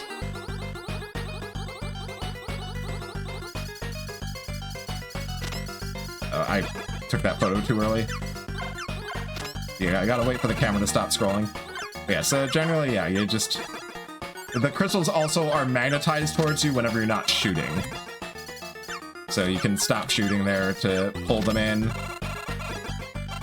And then, yeah, you shoot the breads in the back. Make progress towards spawning more crystals. Okay, and we just need one more photo and then I'll do the trick. And there we go. Egg down. And oops. And we are on to Party House, the midway point. Party House is probably the most popular game in UFO 50. It's essentially a deck builder. And okay, we got unlucky, so we're just gonna reset that. So you build your deck of party guests, and you have to avoid having your trouble level at 3, otherwise the cops show up and bust the party. So I'm gonna be starting by buying some hippies, which counteract trouble rating. They give -1 to the trouble level, which kind of helps with the speedrun strat of just mashing like crazy and hoping it works out. So yeah, we're gonna be hippie maxing, as the kids say. I do need one more hippie, although I'm also trying to balance that with getting some auctioneers, which give money, which money is needed to expand the house and also to pay comedians, which will be our main popularity generator once we have the mash safe build going. I believe I need one more auctioneer, and then we're looking to get 3 comedians, and then it's just mashing until we're ready to be done here. Okay, oops, I missed a house upgrade there. I was supposed to upgrade the house there. So yeah, comedians cost 1 money, but generate 5 popularity if the house is completely full. They're going to be our main source of popularity generation here. We need, so the goal is to have 4 star guests in one party. In this scenario, this is the first scenario, it's just the basic alien. They cost 40 popularity and have no other effect. Oh, I went negative on money. None of my auctioneers showed up there and I didn't have the money to pay the comedian, so I lost some popularity here. That's really unlucky. Okay, so we have the popularity for an alien. So that's our first alien. We just need to get 4 added to the roster and then have them all in one party at the same time.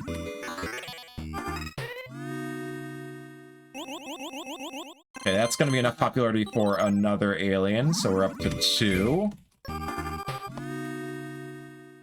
Oh yeah, the cat on the roof gets angry once you are on the verge of the party getting busted. Oh, and the party just got busted. Unlucky. It doesn't usually happen if you're mashing once you have 4 hippies, but sometimes you just get unlucky draws. When your party gets busted, you have to ban a guest for 1 party. You usually make that one of the trouble buddies, just to make it less likely to happen on the next party. So we're at 3 aliens. We need 1 more. Got enough for another house upgrade too, for more space. I think this is enough for a 4th alien, and enough for 2 drivers on top of that. Which drivers can just bring a guest of your choice in. Unfortunately, I didn't get enough drivers and aliens here. Yeah, as soon as we have 4 of drivers plus aliens, we can win the scenario. Okay, we need... Okay, there we go. So, fetch alien, and party. And there we go. So now we're gonna go back to Pilot Quest here really quick, because we need to do something here to move the resource generation along. You need to convert 1,000 moon drops to 1 moon ingot, and use the ingot to repair Parvana the Huntress's hut, so that she'll start making meat. Oops, not reset. And now we move on to game 26, Hotfoot. So Hotfoot is a sports game where you play as kids playing a essentially dodgeball with beanbags. Each kid has his own trait. I'm playing as Edgar, who cheats. He walks across the center court line. And that's good because we can just, well, if we don't mess it up like that, we can just stun lock the other kids. This one moves fast. Okay, there we go. Yeah, we just look to stun lock like this. Because when you hit someone at point blank, it always knocks them down. So you just hit them as soon as they stand up. Get them trapped in the infinite. Marvel 2, Marvel 3.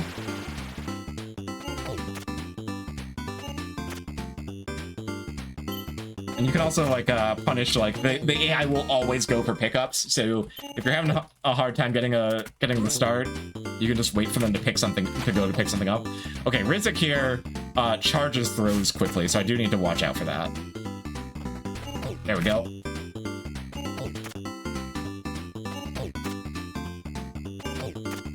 But yeah, this is just kid bullying simulator. We need to win 3 matches here. Ooh, okay, he managed to get out of the loop. Here, we'll go for... Oh, and the controls, so UFO 50, every game is controlled by 2 buttons. So the pass button is the same as the shoot button, and it can, if you just press the button for just the wrong amount of time, sometimes you don't get the action you're looking for here. Oh, okay, yeah, jump over that. All right, there we go. One more match.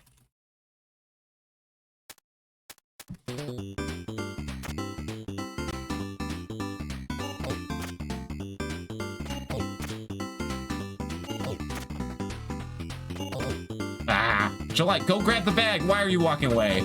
And yeah, you actively control one player while the other one is controlled by a very basic AI, which is sometimes very frustrating, but you know, the very basic AI is also why you can get away with doing things to the opposing AI players. So, you know, win some, lose some.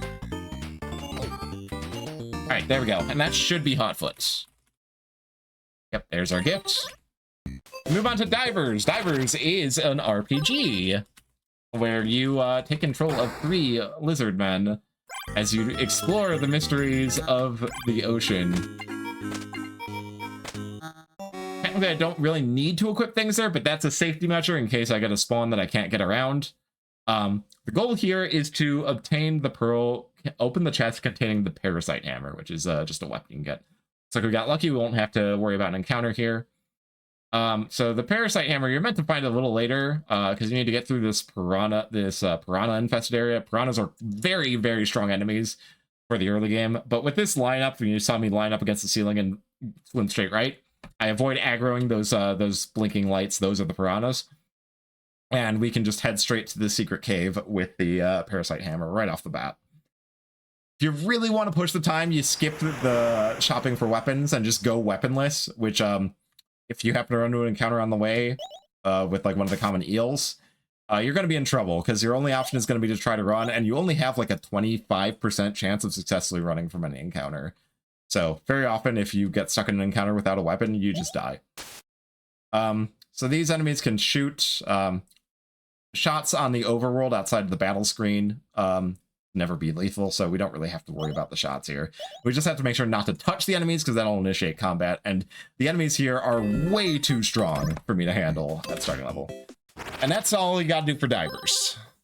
Next up, we're on Rail Heist, which is one of my favorite games. It's a like a turn-based train robbing simulator. This first level is very basic. None of the lawmen are on patrol, so we don't have to worry about them getting a turn just yet. They will start queuing up their turns if I were to alert anyone of them. In fact, I'm going to punch this one. You'll see that timer start. So the lawman will get a turn once that timer expires, but thankfully I'm not going to give them a turn. So you'll notice that I was jumping and punching there. That's a technique called punch boosting. If you jump, punch, and hit the opposite direction from the direction you're traveling, for some reason you accelerate incredibly rapidly. That's going to be the main bit of movement tech we see throughout here.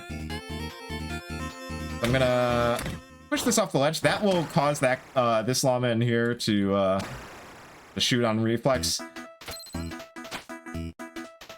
Lawmen will just shoot as soon as you're in line of sight, regardless of like if another lawman is in their way. So, you know, use that a little bit there to just get them to shoot each other. We're gonna shoot this out because that lawman on the left is watching that, so just punching out that block lets me get that money crate without any problem. Oh, I missed that punch boost here. The explosion alerts all nearby lawmen, so now the turn timer started, but if we're quick enough, we can get out. We punch that guy off.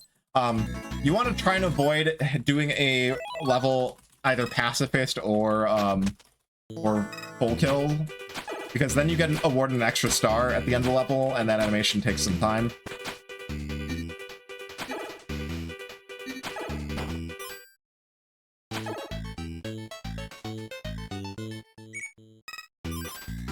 Got a little bit of a routine here I use to just confuse and stun that lawman and leave him facing the wall, and that'll give me the opportunity to, if I'm consistent enough on my punch boost, I can leave before the next lawman turn.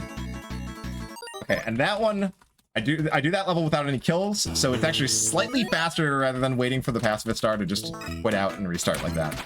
This level's kind of got a little bit of an unintended shortcut. You can stand on the chicken as a platform there and just climb straight to the end of the level right away. If you're really fast about it, you can beat this lawman turn, but I wasn't quite fast enough, so wait for the lawman here. Okay, once again, we did that pacifist, so we want to reset for a slightly faster level here. This introduces the Gatling guns. They're automated turrets that will shoot if you enter their line of sight, as long as they're flashing green, but you can attack them or pick them up yourself and turn them red, which means that then they will shoot at lawmen instead.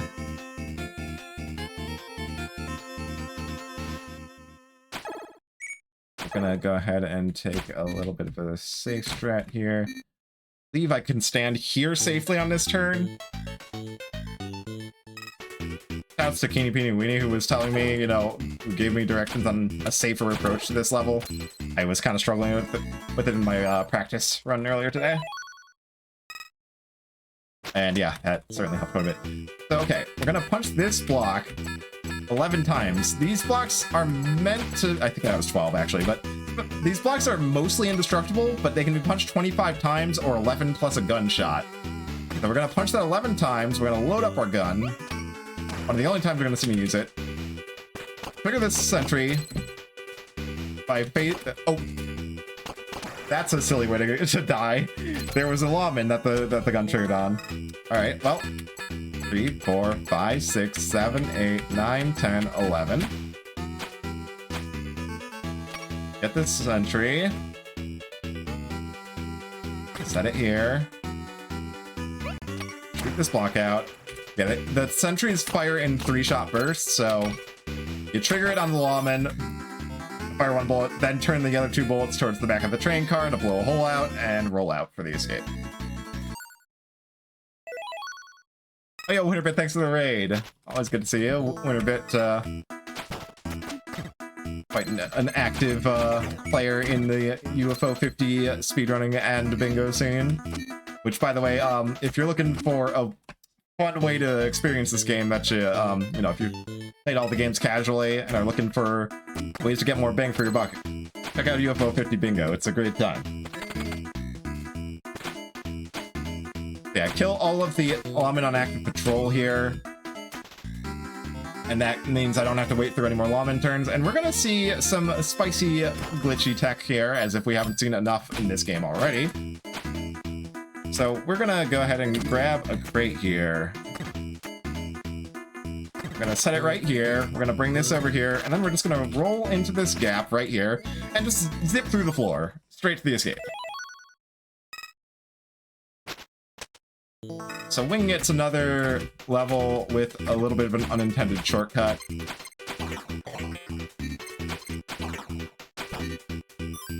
Ah, not quite fast enough. If you're really quick, you can skip this lawman turn, but yeah. You can just kind of skip the entire train. Just grab the money off the ledge like this.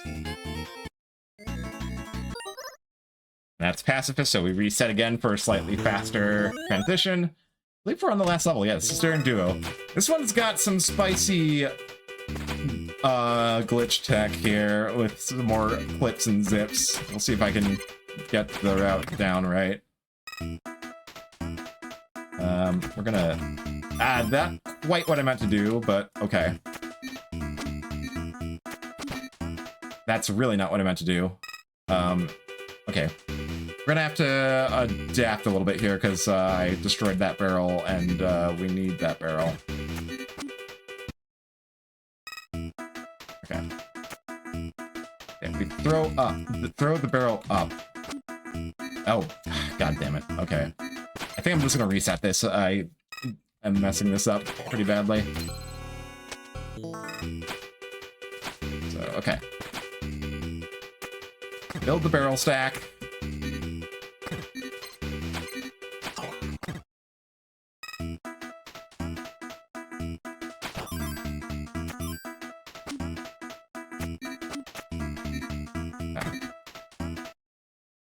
Okay, hold on. We'll just pass this turn here. We're not in a good position here. Alright. I think that'll work. I think that stack will work. We're gonna hide the barrel, set the barrel down, and just zip through the floor. Yeah, there we go. And we can just punch this guy down here and roll, and we will hit the hitbox for the rescue, and there we go. Yeah, that was a pretty good rail heist for me. So yeah, the goal was just to beat 10 levels, 10 of the 20 levels, and that was level 10. So we're ready to move on to Danger. Which is pretty straightforward Metroid-esque with a gravity flip function. The goal here is to collect the heat mod, which is the first power-up. The first major upgrade. Flipping past the save point there because since I lost 10 health, it would refill my health, which is a short animation that costs some time, so I don't think I should need the health refill to make it to the heat mod room. You gotta watch, yeah, if you get hit mid-jump, you kind of lose your jump height, so you gotta make sure you're not jumping into the bottom of these robots.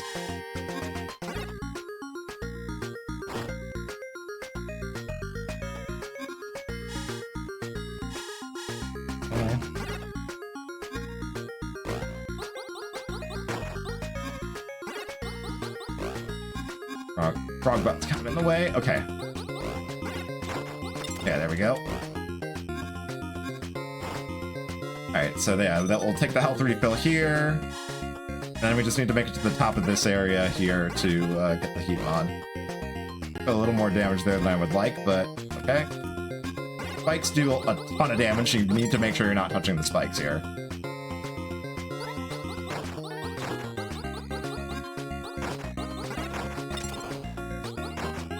And by a ton of damage, I mean I'm pretty sure I'd just die if I touch spikes here. Electricity also does quite a bit of damage. Oop. I'm at 5 health, which is like I die to getting hit by anything else. But yeah, that's the last enemy here before the heat mod, which is right here. And there we go. That's Danger. And now we're on to, I believe, the second longest run of this game. Rock Island is a tower defense game. I'm not very good at optimizing it. Goose here is the world record holder for it. They'll have plenty of gripes about my gameplay here, I'm sure. Oh, that's... okay. Yeah, I'm already messing up. I was supposed to upgrade one of those guys to spears. This guy's kind of getting away on me. Okay. There is a little bit of tech you can do here. You'll notice that I'm pulling up the give up prompt. Like every wave. If I dismiss it by like starting a give up prompt and then dismissing it each wave, I can like normally you can't pull up any options while the wave title card is on screen. But if you do that, you can get a if you bring that up, say no when the wave title card comes up, you can actually get around that.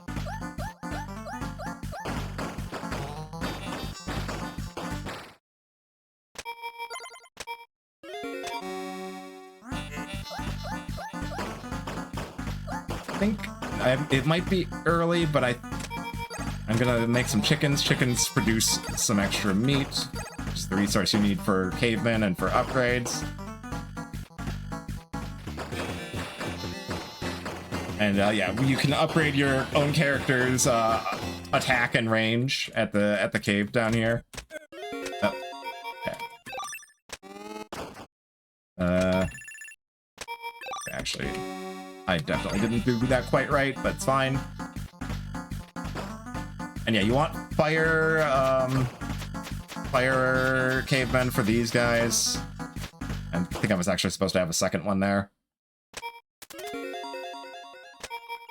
So yeah, we will take these chickens and then start the next wave. And now that we have maxed attack for our main character, the rest of this first level will be pretty easy. We've got the rapid fire long range flaming axes.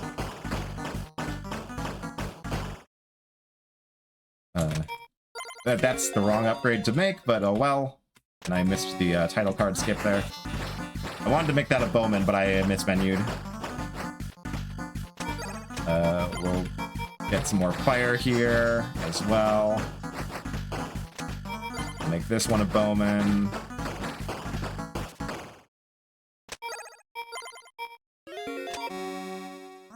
Bowman there.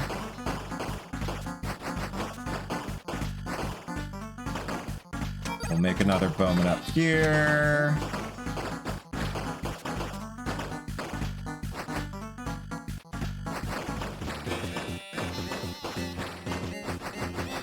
And yeah, this first level is pretty straightforward. Just a few fully upgraded cavemen at the front here, along with maxed attack for Zola. We'll pretty much single-handedly clear this level. Like, I can even just keep holding attack here. The cavemen will finish off the mammoth boss there.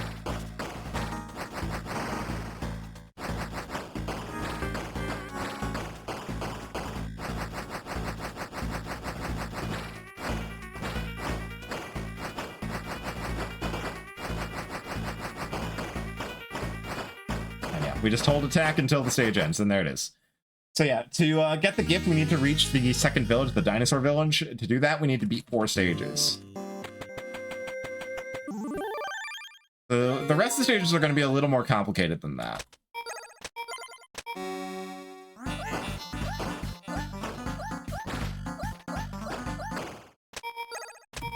I wasn't quite fast enough on that second chicken placement, so... Oh wait, yeah, I'm supposed to put a fire here, I think. Yeah, I definitely am not doing the route right here. Well, I got most of the kills at least. Ah. Now we can get weapon upgrade, and that'll help with this.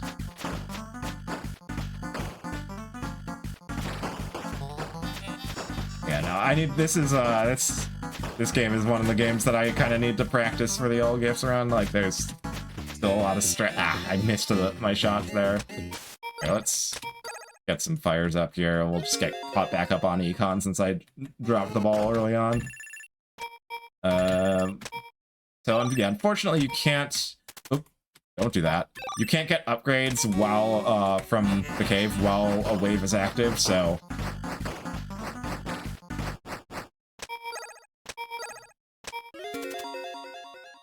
Here, we'll finish getting our cave upgrades here. There we go. Start wave here.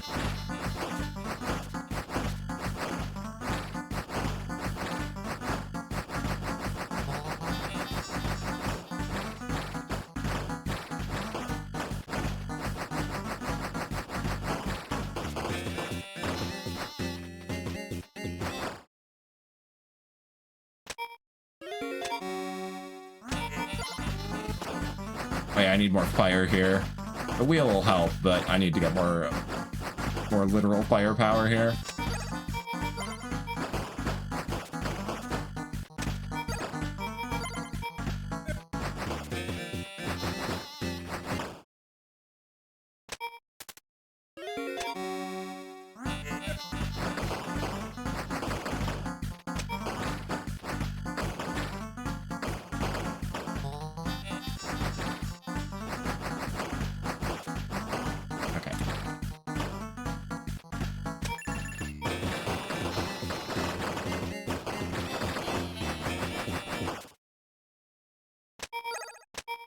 Oh, that's not what I meant to do.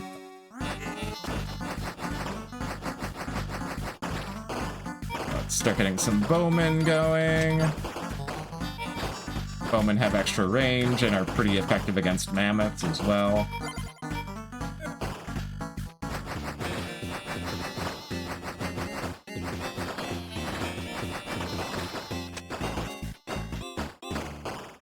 Okay.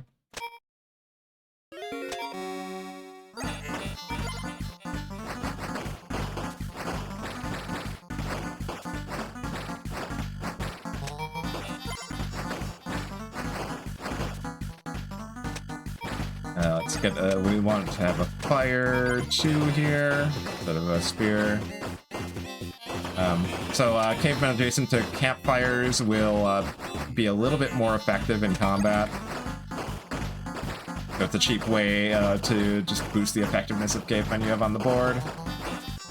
Let's get some more bows. Again, bows have extra range, so you can put them a little further away from the spawn point, and they'll generally still be able to contribute.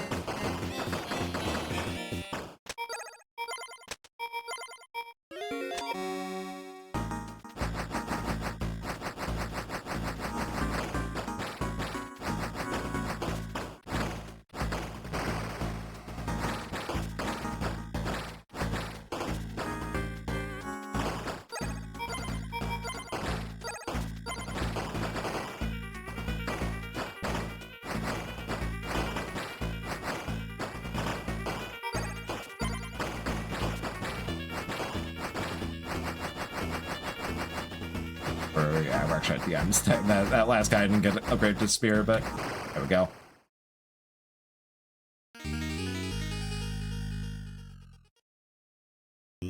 Alright.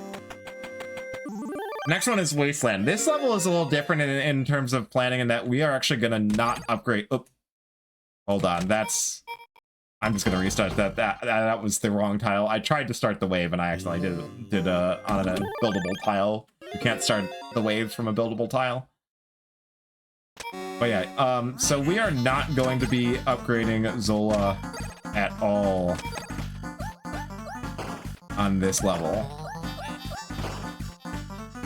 Okay, actually like that. Get away there.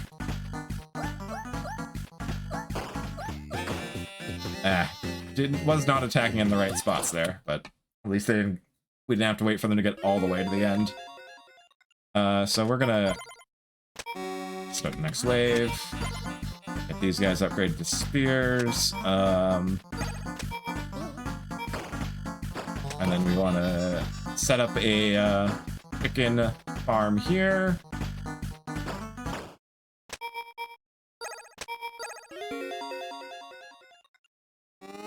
I'm gonna play it safe here and put the rocks.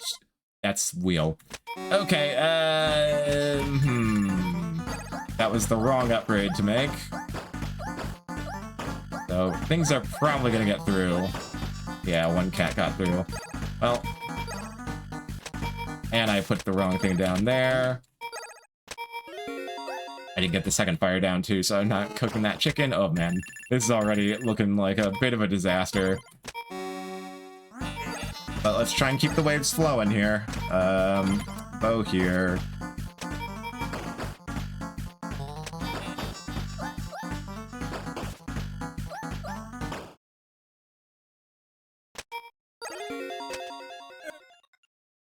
Let's get this upgraded to bow, and let's get a couple of these guys, and we'll start the next wave. We want R here, and fire 2 here. But yeah, we're gonna be relying entirely on our cavemen to handle everything here.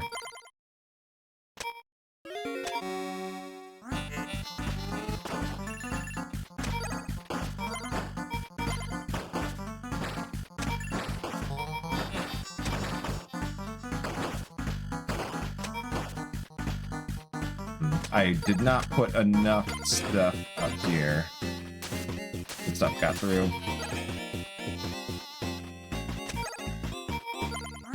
Quite a bit of stuff got through, actually. Now we're waiting for a while. for them to finish reaching the end. Ah, I missed up the hard skip too. Okay, well, at any rate, let's just start getting more bows online.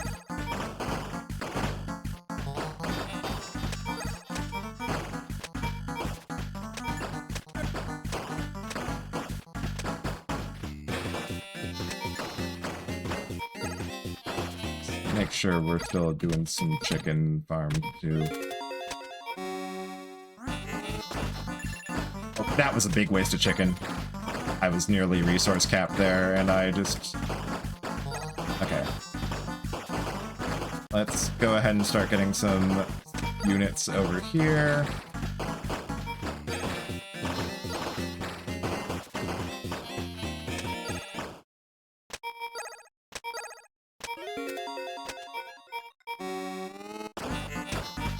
Get some bows rolling here.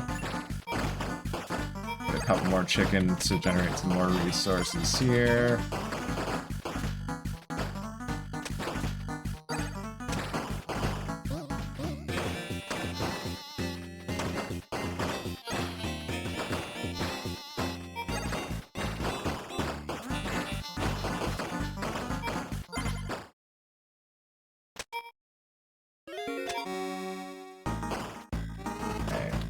You a bow. I'd like to get those chickens and put more bows there.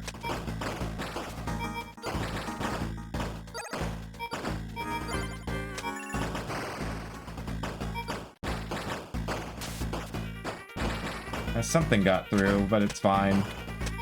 All that matters is we kill these mammoths as fast as possible.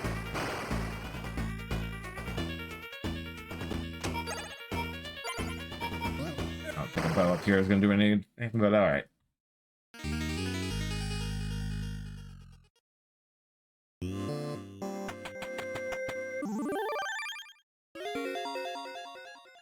I don't remember exactly what goes on here. I think we start with something like this.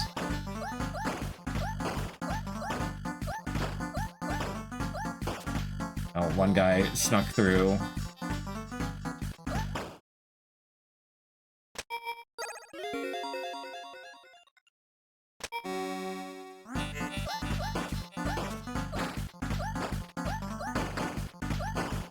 I'm definitely not starting this level quite correctly. I think I was supposed to put another spear down there or something. I think I can clean this up. Not quite. Yeah, okay. I didn't get that chicken down in time. I think we'll just start here. I'm not gonna position myself better there. Yeah, I'm definitely not doing my build order at all correctly here.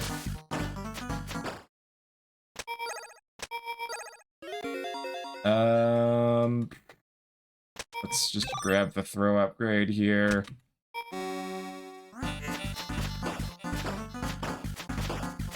And try and get some flames up here. Yeah, no. This is definitely a level I need to put more practice into. Okay, let's also sell you and get the actual chicken farm set up here.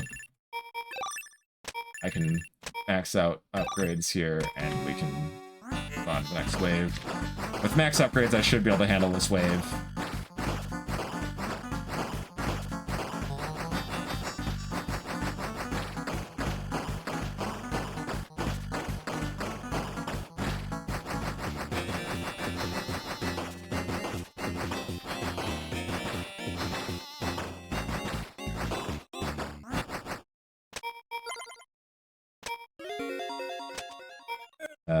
Yeah, I meant to put some chickens down, because I could have had the wave going there. I just want to make sure I have enough resources to comfortably just flood the area, and there we go. Get fire guy. Fire cavemen are much more effective against these blue armor guys than other types of cavemen.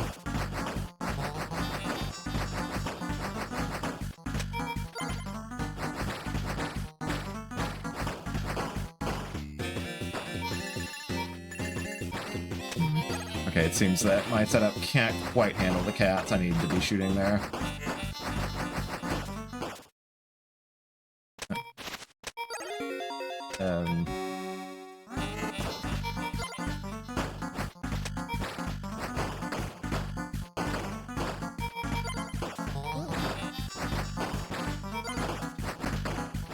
Okay.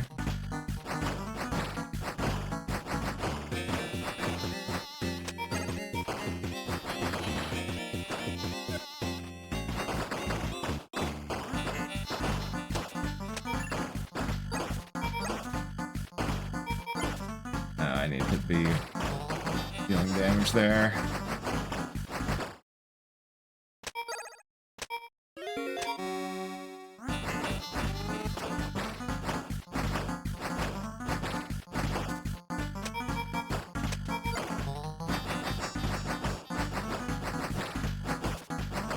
Okay, and then we're gonna want more I really need I need to remember, like, I need to be actively shooting the cats. The units we're using here are no good at handling the cats.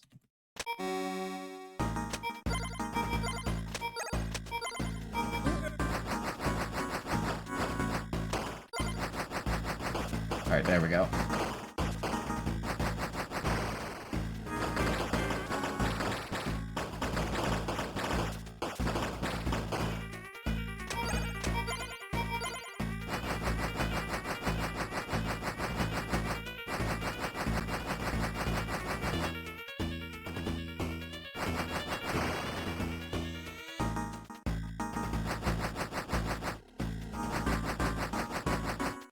Okay, there we go. And that is the last level we need to do for reaching the village here, and there we go. That is Rock Island Gift. Next we move on to Pin Golf, which is the fastest gift in the game. It is a golf game with pinball aesthetics. The gift goal is just to get a hole-in-one, and as you might be able to guess, that is doable on the first hole. You just launch off this ramp, you press the dunk button right here, you overshoot it somehow and are sad right after you talked about how easy it was.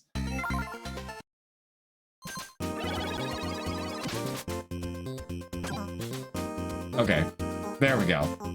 And there's the gift. So hello Pin Golf, goodbye Pin Golf. Mortal 2. The sequel to Mortal is quite a bit different from the first one. It's got a class-based system and it's all one open world singular level.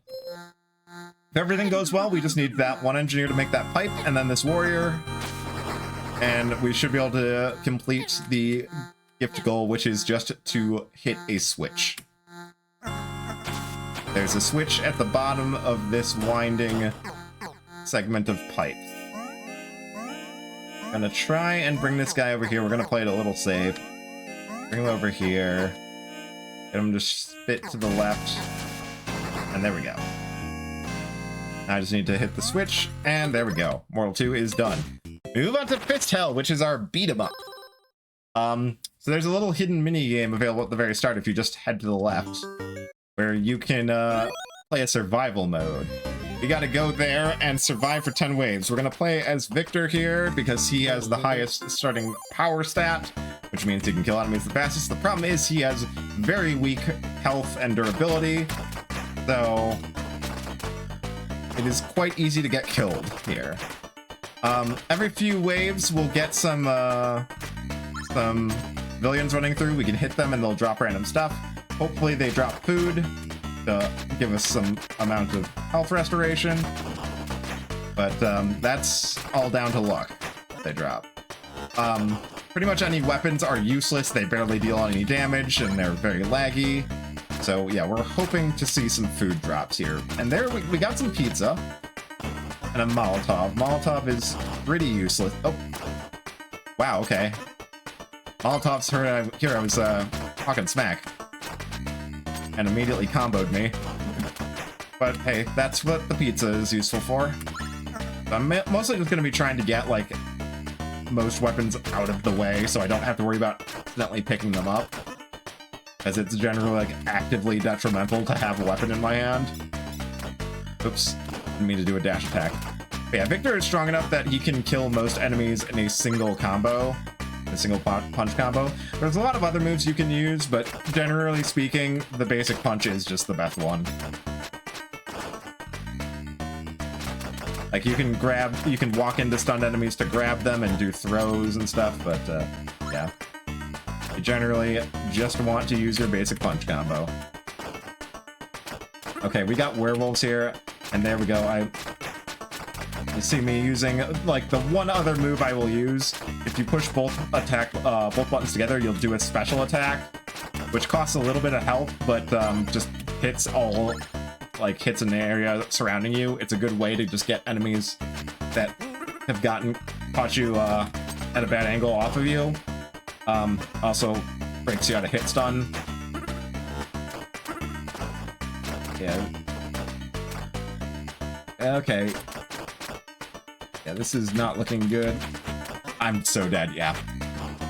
The werewolves are really evasive and can cause all sorts of problems. They bounce around. They take more than just one, they take a little bit more health. Take out. And yeah, I just kind of got comboed there. At least, we didn't die on wave 9. But yeah, Fist Hell can be a little tricky. The waves, like, the contents of the waves are pretty variable. The werewolves take the most finesse, and you're kind of hoping you see as few of them as possible. Basic zombies, for instance, just die in one punch combo. They're pretty easy to handle. You're also hoping for good luck on food drops from enemies. We got fries, which I think are the weakest food type. Oh, didn't notice that Molotov coming in. I think this fish is still alive. Or maybe not. Fish are pretty weak. Like, they move pretty fast, but they have very low health.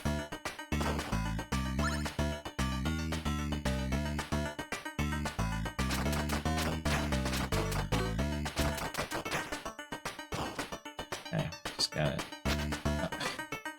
Yeah, thankfully these Molotov throwers have no melee attacks, so you can just get in them and wail on them.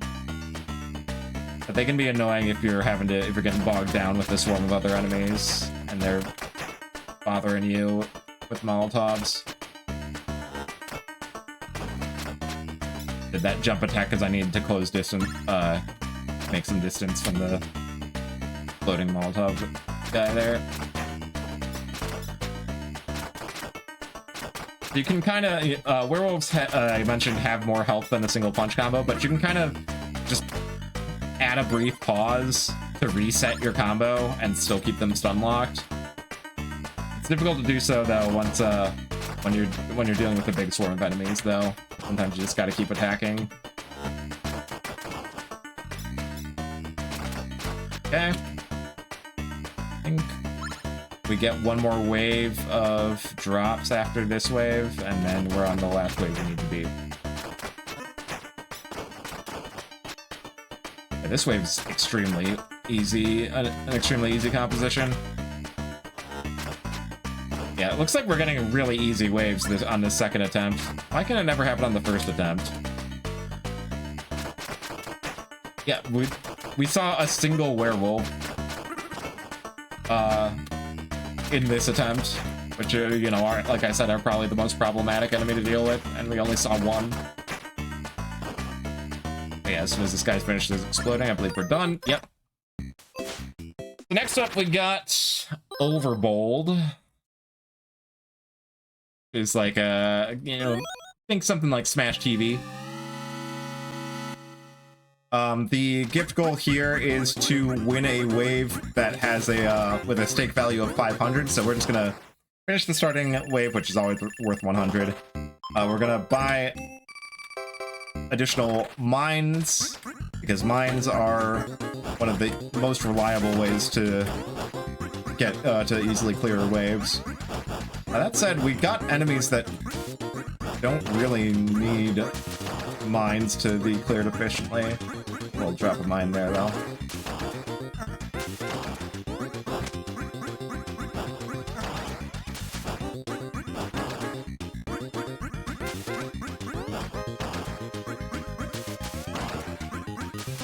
Okay, we got the exploding jack-o'-lanterns, which can kind of chain into each other. Yeah, that made for a pretty easy overbolt segment. There we go. That's our overbolt gift. Now we're on to Campanella 2, which is kind of a roguelike, a very kind of resemblant of like Spelunky if you've played it. Randomly generated levels. We need to collect 10 stars to unlock the exit gate. And which point we'll kind of go into a side-scrolling section. If you're familiar with the classic game Blaster Master, kind of similar in the combination of vehicle segments and like side-scrolling platforming segments. We are once you have the 10 coins, all remaining stars convert to coins, which we do need to get 100 bucks for the gift goal, which is to buy the friendship bracelet. There's a guaranteed place the friendship bracelet will spawn. Moyer Woods 1, it's the second area. The first area of the second area, first zone of the second area. And it costs 100 there. It can show up in shops before then, but it's much more expensive. It costs 400, so Moyer Woods route is the way to go for getting the friendship bracelet.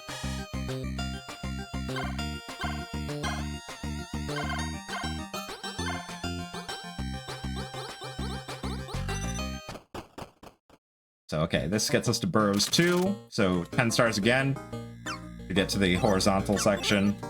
The 2D platforming segment. And then after we finish the 2D platforming segment, we will... Ooh! Okay, hold on. Now I gotta be careful. I just ran into that, and that's a lot of damage. I'm almost tempted to go into the healing shop there, but that would set me back the money I need to buy the friendship bracelet, so I think I am just going to rock the 1 HP and just don't get hit for the rest of the run.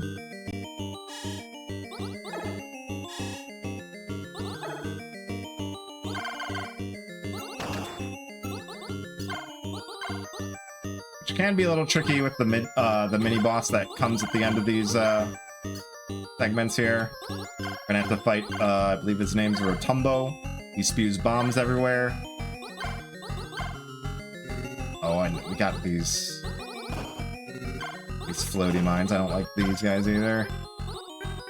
Actually gonna take that out. Okay, there he is. Ooh, that was close. That bomb nearly clipped my head. Okay.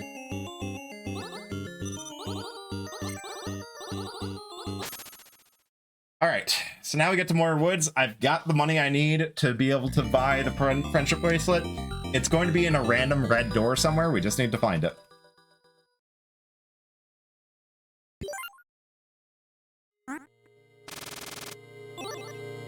Also have to be watching my fuel. Stars do give a bit of fuel back. But yeah, this can be tricky here. I need to make sure, like, with only 1 HP, I can't even accidentally, like, bump a wall. If I bump a wall, that will kill me. Okay, there's 1 red door. Okay, there's 2. Okay, that's not the door we're looking for. It's probably this right here. Yeah, there it is. Okay, so a little scary going down to 1 health, but it's fine. Next up is Hyper Contender. It is a platform fighter. Disclaimer, I am not good at platform fighters. We have to win a draft battle with default settings. So unlike Bushido Ball, default settings are enforced. Like Elka here. Okay, I actually like this lineup. Elka, Braz, and why am I forgetting her name? Steffi, there we go. These are 3 characters I'm pretty comfortable using, so...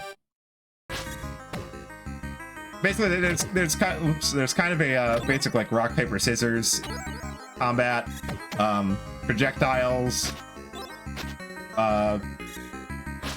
beat blocking, blocking beats melee, melee beats projectiles. Whenever you're meleeing, you will enter a dodge state, where you just pass through any projectiles.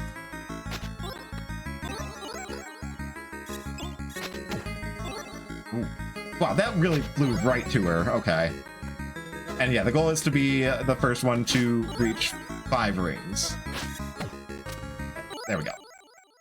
So ideally, you end the match as soon as the 5th ring spawns. When rings spawn, they start out burning. If you touch them, you take damage there and drop a ring. So, yeah, you want to try and hit it as soon as it stops burning. So, this character I am now is Raz. He's got a rocket launcher, and his movement technique is a gravity swap. Something common in a number of UFO 50 games. Oh, okay, I got blocked there. Not quite able to get to that ring in time.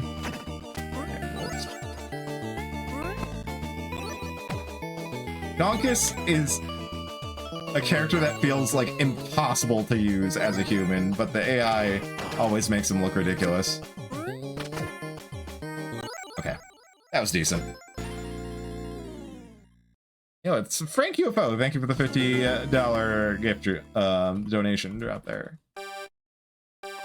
Always good to see people showing support for a good cause and showing up for UFO 50.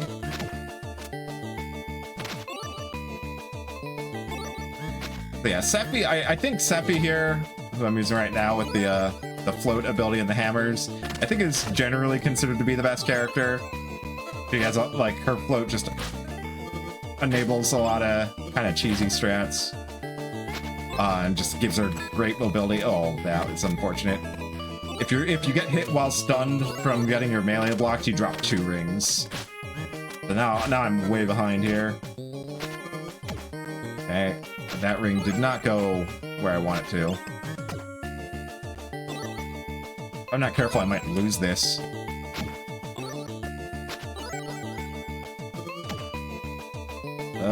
Yeah, this is looking really bad. Yeah, I think I just lost that. Yeah, wow. That's the first time I've flat out lost a match in a while. Yogo can be really hard to predict, though. The grapple arm is very fast. Definitely a character I always struggle to fight against. I've got Elka here. I like Elka for just how straightforward she is to use. She's just basic double jump and straightforward knife projectile. You can use the alternate fire to make it not bounce, just like fly a short distance and then fall. Or you can use the standard to make it bounce off walls. I'm really struggling on Hyper Contender today. Getting a little... Right, you can't just... There is no ducking. I tried to duck under the knife. That is not a thing. There is no crouch state in this game.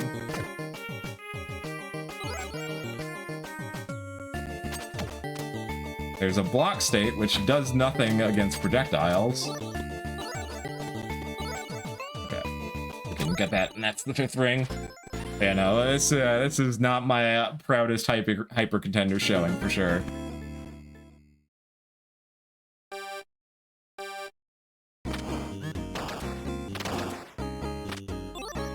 So yeah, Braz's rocket launcher has an explosive and a non-explosive way. Generally, you want to try and... Ooh, okay. Generally, you want to try and use the non-explosive one because the explosions, you know, cause a few dramatic freeze frames, which cost a little time. But it can be helpful to have that explosion just to cover a little bit more ground against more mobile opponents. Okay, looks like we should have a pretty free win here. Yeah, that's a pretty good that's a pretty good round.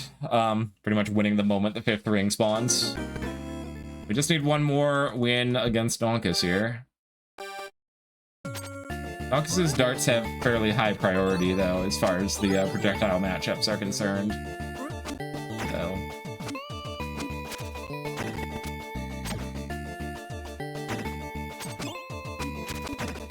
Ah!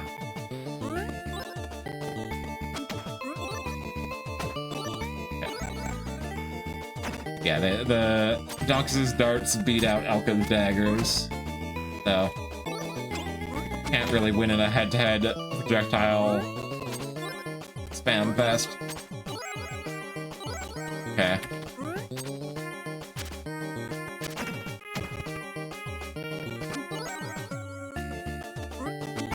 I was trying to just avoid damage and maybe win when that ring spawns, but... Okay. This is bad. I might be about to lose. Okay, no, I was able to... Come on. Yeah, this fight is going way too long. Okay, I'm gonna just try and get that ring. There we go. Yeah, we went to ring number 8, which is very not ideal.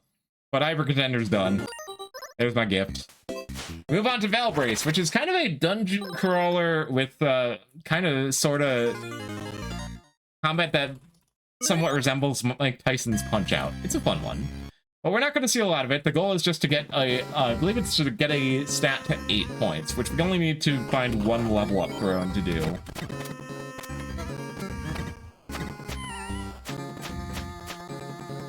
I don't think I did the manip right there. This game has RNG manip available to it if you do things in certain ways, but I don't think I did that right. We'll see if I still get... Okay, I did still get through the first floor without getting an encounter. I reset after finishing the first floor just to refill my MP, because when you continue, you start with full HP and MP, and that is just going to be advantageous for this. So we need to get up to 200 essence here to be able to use the throne to level up. So we'll be getting a couple fights here. Ah, swung a little early there. Okay, there we go. Then we're gonna initiate a fight with the crone here. You just kind of stagger your swings like this, you never really get the chance. The fireball spell also helps hunker out quickly. So, okay, we've got 200 essence. Unfortunately, I got a random encounter there, so that's gonna take some extra time. Yeah, at this point, I'm hoping for no more encounters. I think I have the MP I need, yeah. There we go. Sit on throne and just dump all the points in strength, and there we go. That's the gift. And we go on to Rakshasa. Rakshasa kind of resembles like Ghouls and Ghosts or Karnov. It's kind of got really stiff controls. Jumps are extremely committal. You can't change your momentum at all once you're in the air, as you can see. But it comes with the unique mechanic of whenever you take a hit, you'll die, but you have the opportunity to reincarnate. And to get the gift, you need to successfully reincarnate 3 times in one game, in one play. So we need to do it one more time here. I hate the purple orbs with a passion. Okay, yep, gonna have to run that back. The purple orbs move super unpredictably, and they can accelerate very rapidly out of nowhere, and they take very unorthodox curved paths. They are by far the worst enemy in the reincarnation game. They can also wrap around the screen boundaries, so sometimes you'll go for a reincarnation token that's like near the edge of the screen, and suddenly you just get blindsided by an orb wrapping around the other side of the screen. Yeah. And yeah, it gets harder. The minigame gets harder for each death you take. That purple orb almost sniping me there. Okay, there we go. Thankfully, you do get brief iframes whenever you pick up one of the tokens, but and you can sometimes like chain them together safely. We got Star Waspir. It's a vertical shmup. I do not like Star Waspir very much, but thankfully we do not have to play much of it. Star Waspir revolves around a multiplier system. You need to spell the word egg with the item pickups here to increment your multiplier, and the gift is just to get to a multiplier of 10. So we just need to spell egg a few times. And thankfully, they enemies will always drop the items in the order EGG. So as long as you're picking up the drops from enemies in order, you'll always get what you need. There we go. And now we're on to Grimstone. Now, Grimstone's an interesting one. And we are actually going to start immediately with waiting. So this is a full-length JRPG. A casual playthrough of this will take you typically around 30 hours. The goal for the gift here is to reach level 10. Now, there are some interesting quirks about UFO 50 games. Most of the games, the RNG is just truly random, like based on your system clock or something, and there's not much you can do about it. Some games set the seed when they load. And some games just use the RNG seed in whatever state they are when you start the game. So, I sat there to let the demo load because that sets the seed, but then the rest of the game, Grimstone is one of the games that does not do anything to reset the RNG seed itself. So now, as long as I take the same consistent route here, I should be able to fight bosses and win at levels I have no business winning at. So we gotta take a very specific path on the overworld here. We're gonna walk until the wall here. Stop one tile short of the edge of the forest, line up with this land bridge, and we're just gonna go west until we hit the cliff wall, and north until we hit a cliff wall. 2 tiles west, 2 tiles north. West until we line up with the mine. We should see an enemy spawn behind the mine and move towards me. And we're at the first dungeon. Not meant to be here this early. But with the power of RNG manip, we can get here through here just fine.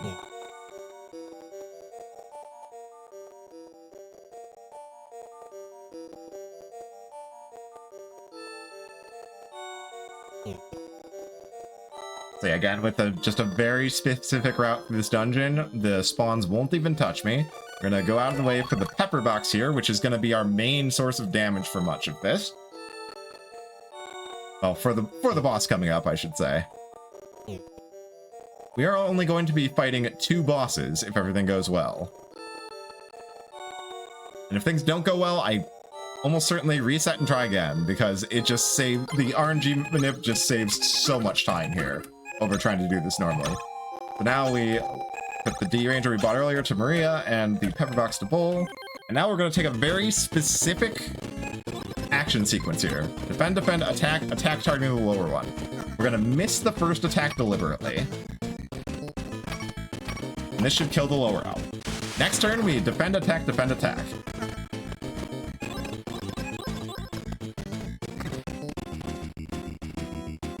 And would you look at that? It just seems like this boss,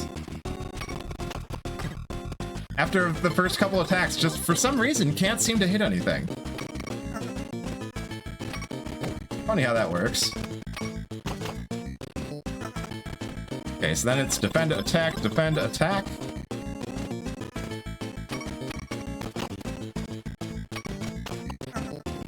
And it's defend, defend, attack. And yeah, you're meant to be like level 3 or 4 when you fight this boss. We are level 1.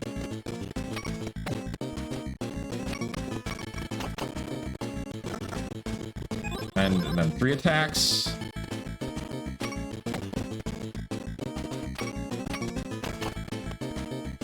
And yeah, if you hit the red mark, no, it's defend, attack, defend, attack. If you hit the red mark, you do crit damage and, you know, deal more damage, but that increments the RNG differently and is a little unreliable to hit, so the route does not use that at all. And look at that, we spiked right up to level 3. We're already most, you know, not most of the way, but part of the way to our goal of level 10. So 2 tiles to the west here, and then we're gonna walk east to the cactus, south here, east until we hit the riverbank, and south here, and east. West of the cactus, we walk north,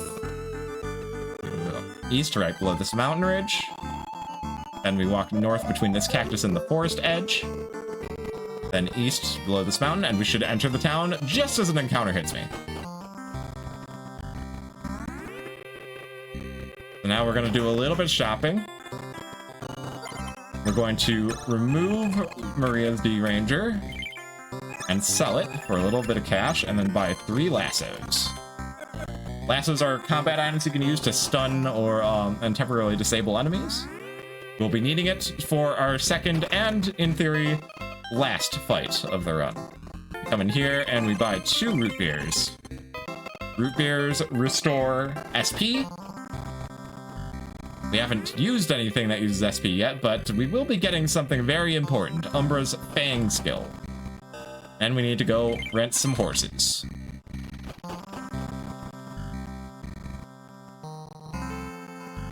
Now then, so we leave town, we immediately saddle up, and we use the toolbox we got from the big elk fight to repair the bridge. And now this next movement sequence is pretty precise. Need to line up with this cactus on the east, go 4 tiles to the east, hug this mountain range, walk there, wait until we can move west 2, then we just go north, and then we talk to this wolf and learn the Fang skill for Umbra. West and south once, then we head east until we're southwest of this cow skull, walk south until we hit a wall, get below these bones, walk south, stop a tile northwest of the corner of that swamp, east until you're next to the swamp, and then we just line up with this cactus. And here we are in Heston. We're going to fight the optional boss, Zephon. Before we do that, though, we need to swap the order of Marian and Lee. And now we do the optional fight. For some reason, this optional boss gives 6,666 experience. It's a lot.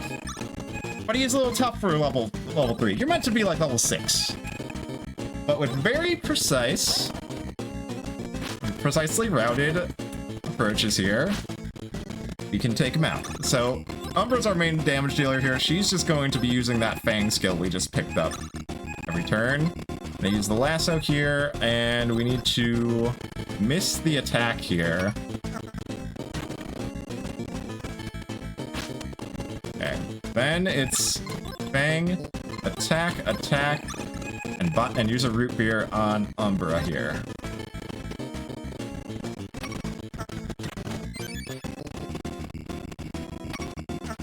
I hope I didn't mash too hard there. That might have broken the RNG manip. We'll see. I think that I did get the right amount of MP restoration there. So it's Fang. Yeah, okay, hold on. Fang. Make sure I'm doing this right. Defend, attack, and I need to hit these attacks.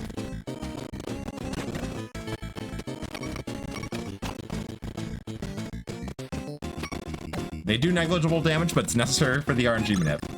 Fang, then 3 attacks. And we want to miss all of these attacks. Then it's Fang, attack, second root beer, attack. And we missed 1.5 attacks here. Which means we missed with 1, but hit with the second on the double attack there. Then it's Fang, attack, defend. You want to hit with this. Then it's Fang, defend, attack, defend, and we should see Lee die here. Then we just defend, we should see Maria die here. And then Fang and Bull should die here, and then the boss should die. And then we just catapult Umbra up to level 12.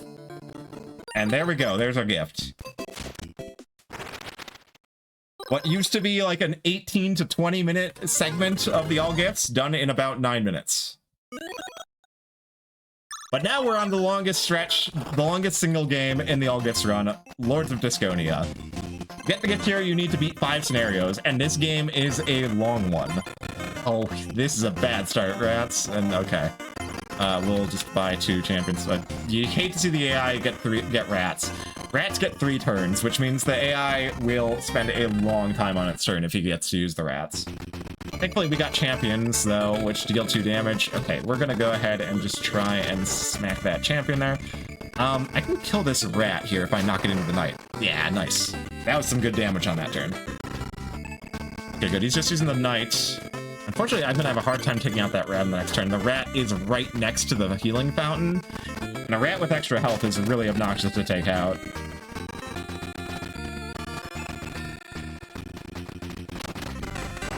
Wow, okay. That was a crazy trick shot. Gaming. Champion's also dangerous, you know, like I said, it deals 2 damage, so we do kind of want to try and take that out, too, if possible. I got pushed into the healing fountain there, so I get 1 extra point here.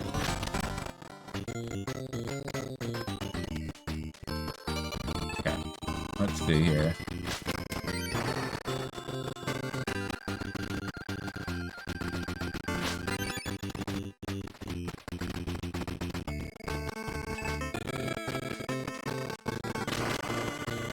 Okay, the champion took out a knight there, which is actually nice, because, when you take a turn, you're only allowed to use the 3 discs you have used least recently.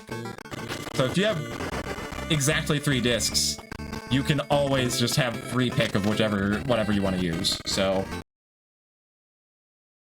took out one of the weaker knights there.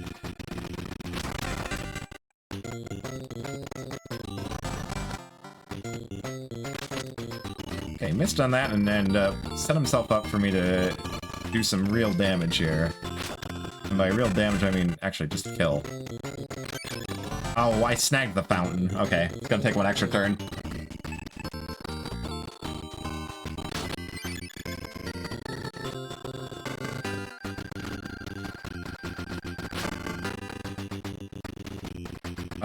It shouldn't be on my end. I have never had issues with streaming the audio.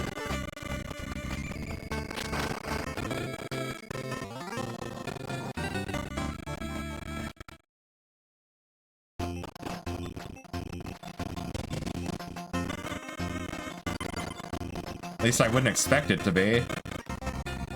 I'm not sure, like, what would be set differently that would be causing that problem. But yeah, if my mic's not sounding weird, then yeah, I don't know what the deal is. It is very odd.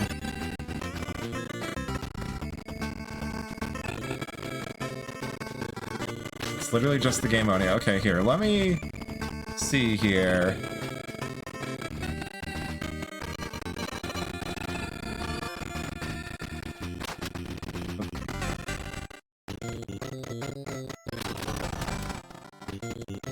Like, let me try going over to...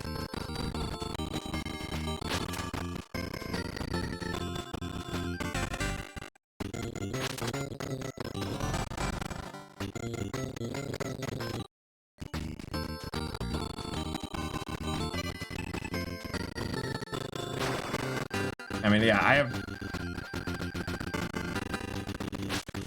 Ah, damn, I missed the... Getting really bad in Grimstone has escalated. Weird. Okay, hold on. Let me try I'm just gonna try muting it and unmuting it. Like, let me know if that is any better. But, like, this is never an issue I've had in my own streams, so I don't know what could possibly be causing this.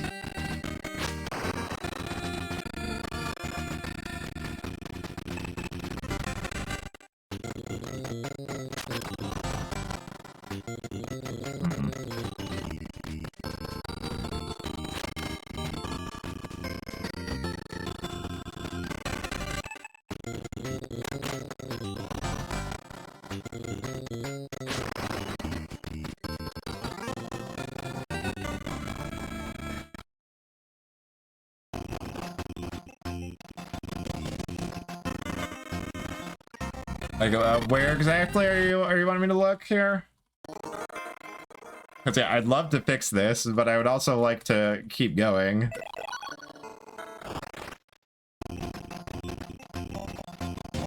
Okay, we get leadership there. Leadership gives expands the choice of units to 5 in the packages. I don't know where that is. Do that.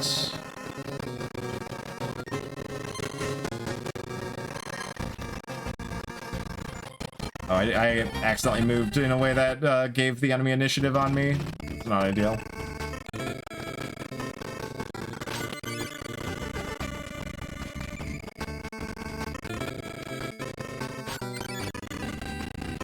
Okay, I think I'm just gonna run the ogre here and just smack this guy.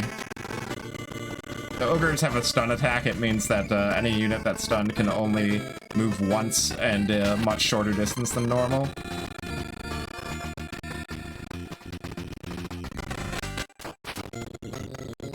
Okay. I definitely am gonna take the opportunity to take this rat out.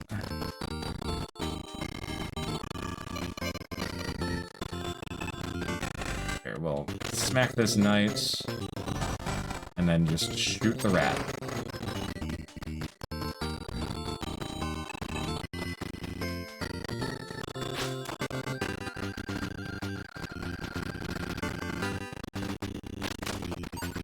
I mean, that... No, there's nothing in there, because that is something that in the setup you set up yourself. There are no filters in there. Like, that was something I had to set up myself. It is the same application audio capture I use for my own streams, and it never has problems.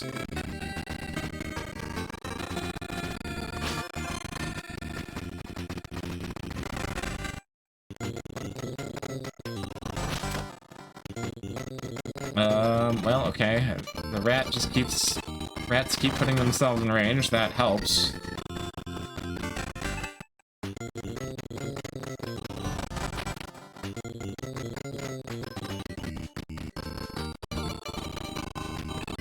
Okay, I should be able to just melee hit this and then shoot it with an arrow for a kill.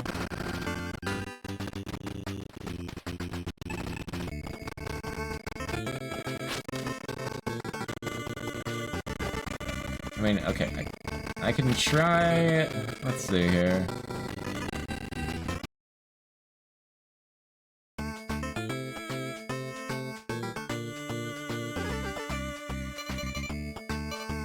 Okay, that's another dead rat. What's left on the board anyway? Just this one knight? What? Really? That fixed it? Okay. This time, instead of unmuting it and instead of muting and unmuting it, I just told it to capture a different window, and then went back to it.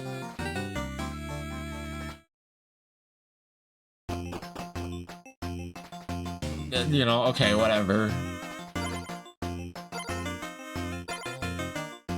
Well, it worked. The audio is apparently less crunchy. So I could hire more units there, but I'm actually not going to because I want full control. Leadership lets me choose from 5 discs. It is very tactically advantageous to be able to pick one disc and just use it every turn. Like, get into a good position and then just use it every turn. If at all possible. So, yeah, I'm probably just gonna slam this ogre into the enemies here. And try to deal as much damage with this one frontline ogre as I can. Ogres have the advantage of they only move once a turn, so, you know, that's just shorter turns, too.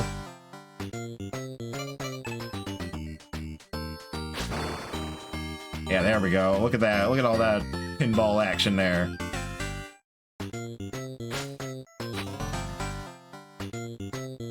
So I think we can go ahead and just... yeah, do lots of damage there. This knight has unfortunately picked up some health buffs, which is a little annoying, but...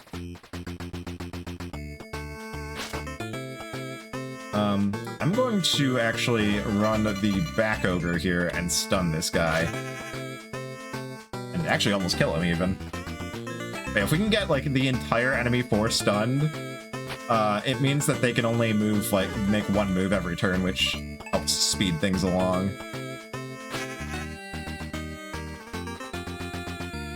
I think everything is stunned or is just a one-tile movement type.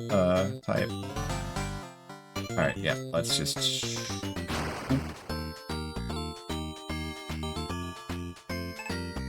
who's moving? The knight up there, okay.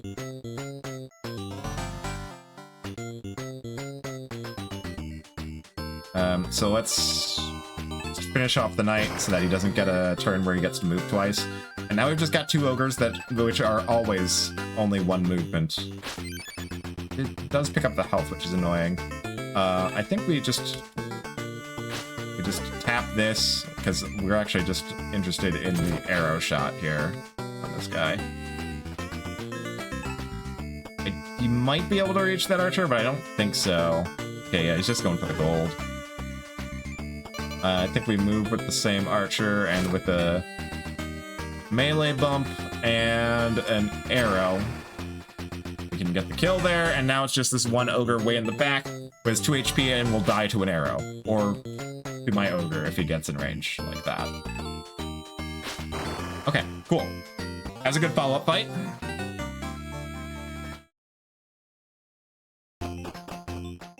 He could go to the tavern here and buy, like, a rat or an archer. Okay. He's gonna make me do 1 more fight to kill a singular archer. Let's see. Probably this. Deny that health pickup if I can. I think I can bounce the arrow off like... Oh, aimed a little too low. Damn it. That tree stump is kind of in the way. He manages to bounce into the health. Oh my god, are you serious? Okay, so a little bug here though. If you hold the free look camera button as the AI aims a projectile attack, you can get it to angle at a complete nonsense direction. Oh, I push him towards more health. At least he's close to the ogres. If he goes for the health, he's probably gonna be in range of my ogre, and I can stun him, and then he doesn't get arrow attacks. But yeah, you can make the arrow come out completely the wrong spot. If you hold the free look camera button while the AI is readying a projectile attack. It's a useful bit of tech. Okay. But now the AI is just gonna run into me, they're out of disc, so yeah. Just win the scenario. That was a pretty okay scenario too. And we gotta get through 3 more of these things. Okay. We're gonna go for the scrolls. We're looking for leadership again, and also ballistics. There's leadership. We want fishermen, and we'll take a champion too. The fishermen have a ranged attack that stuns the units it hits. So we do want to get ballistics as one of the traits from the scroll. It grants extra crystals for more projectile attacks. So I'm gonna go for this scroll, and hopefully we see ballistics. There's ballistics, and we'll initiate, and we'll see what our positioning looks like. I think this fishman, and then we will try and grab that health and get into the back lane here and just cause all sorts of mayhem. That knight's probably not going to be able to do much to my fishman in its current position. Nice shot! Great, excellent. Well played there, AI. You did it. You did it. And then we can bounce off that and maybe get a gold. Oh, and even did some damage to that knight. Nice. But yeah, see, this is just the value of keeping your army slim enough that you can use the same unit repeatedly. Like, I am dealing so much damage just from being able to use this fishman repeatedly.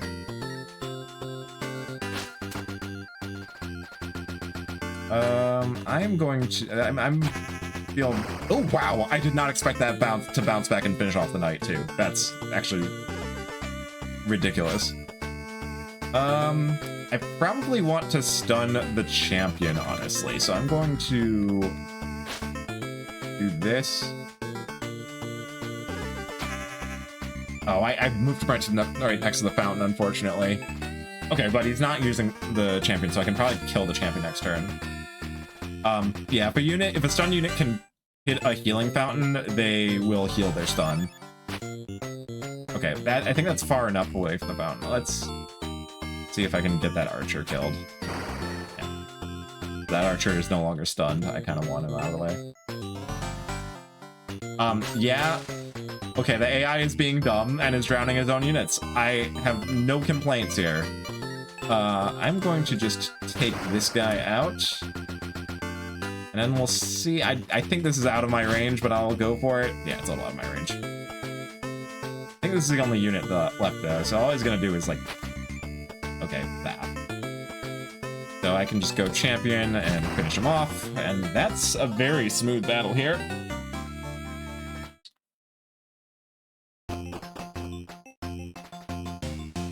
Does have a little bit of extra reserves, but not the gold to actually hire anything else.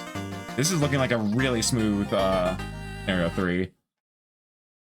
We get initiative because I'm the one to move into the enemy rather than the other way around. I think I want to just pick up that health potion over there if I can. I snagged that, and that is unfortunate. I am actually going to cancel that because I think I'm out of range. Bouncing off that fountain and flying upwards was really unfortunate. But we can at least deny this health pickup now. We really want to make sure the AI does not get health pickups. We can have any say in it.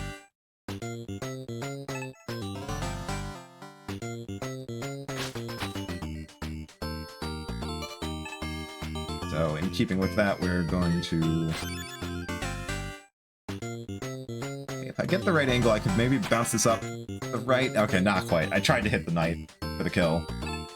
He probably just smacks my fishman here. He's close enough to be able to do that, but the fishman just goes in again. Yeah, the fishman can go across the water, so... There we go, there's the double. What's moving next? The knight back here? No, okay, the ogre over here. He's gonna get some health, unfortunately. I think I'm gonna move with my champion over here. Ooh, that's unfortunate. Okay, I got the health potion pickup at least. Yeah, this ogre's kind of annoying though. Okay, he's just moving with the knight down here, which is fine. I think I'm gonna try and drown the ogre in this pond over here, so let's go with the champion here and try and move him that way. Although he has a big disc, so I don't have a whole lot of pushing power. We'll get him towards the pond at least. Okay, and he's going with the knight again, so I should be able to push him into the pond the rest of the way this next turn. He'll kill my knight. I'm cool with that. The knight's a pretty useless unit. So we are going to just try. Okay, well, I don't even get the I only get the drown when I've already killed him anyway. But yeah, now there's just this 1 2 HP knight left, which will die to a... okay, he has 3 HP actually. If he stays close enough to either a champion or a fishman, I can kill him on my next turn. And he is... Okay, my fishman can just drown him then. You are up. And we can just aim kind of at the bottom. Oh, I aimed way too low there. Okay. Wasting a turn.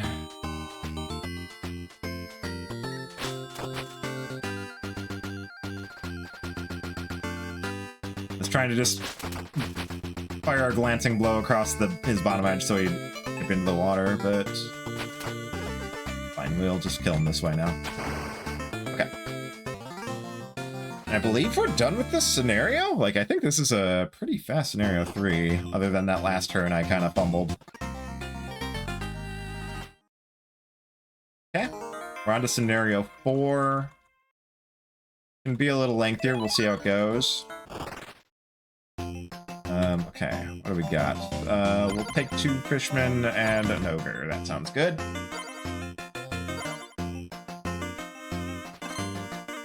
Same things, ballistics for the fishmen, and then hopefully we get leadership out of the second scroll. That's not leadership. Okay, that's gonna make things a little interesting. I'm actually gonna want my 2 knights to die if I can manage it. because I do not have full control over a 5-unit army here. Okay, we probably go with you.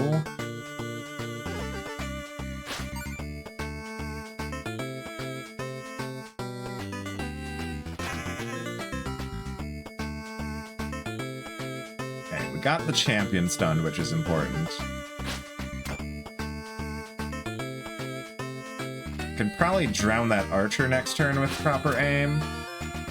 Oh well, it's no, I don't have full control. That's right. Right, we didn't get leadership. That problem I mentioned before. Okay, but we have aiming, so we can try and go for a little more easily for funny bounce shots like that. But yeah, like it's almost worth it for me to consider just like throwing these knights into water. Like they are just bogging the army down.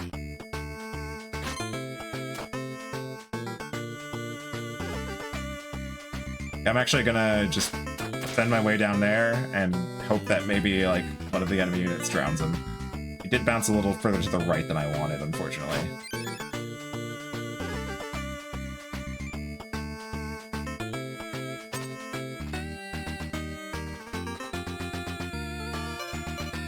Let's see. Yeah.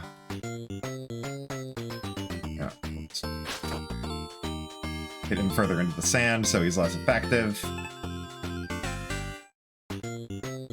We do want this champion dead if we can help it. Got any say in it. Okay, sure.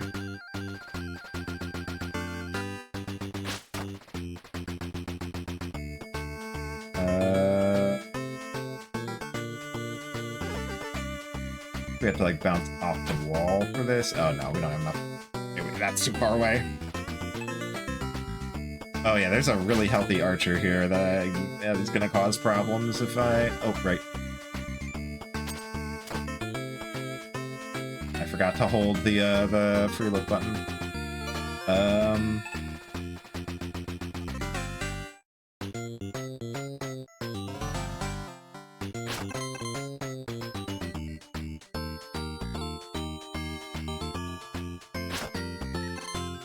Okay, I at least got some gold out of that, but yeah. The missing the leadership from the skill scroll is really hurting me here. Oh, that's gonna be a dead fish man. Oh no. Okay, well, I mean, that's one way to thin the army, but I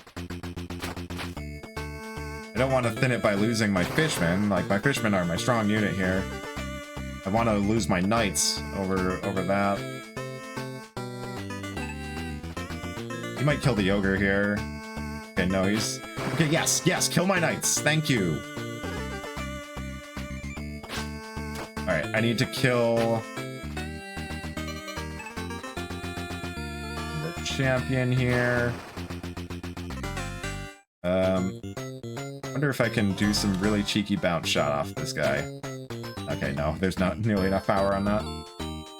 Okay, but there's just a 1 HP stun knight left. I still have a crystal, right? Yeah, so it's just this. Okay.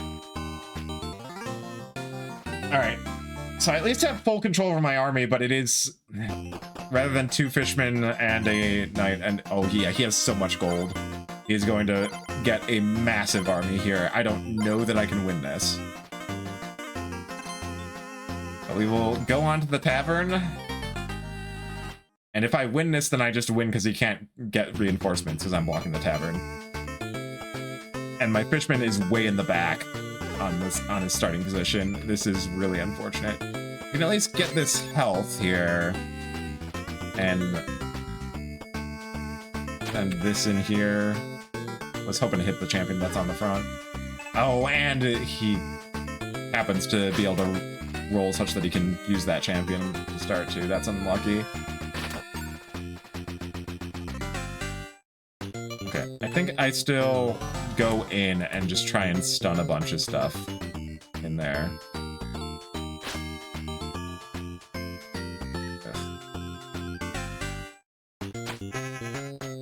Okay, I stunned one of the other champions. Yeah, he's got 4 champions.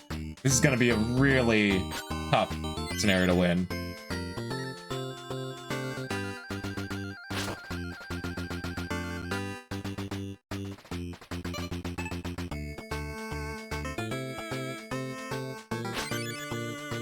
Not quite what I meant to do, but I guess I will take this.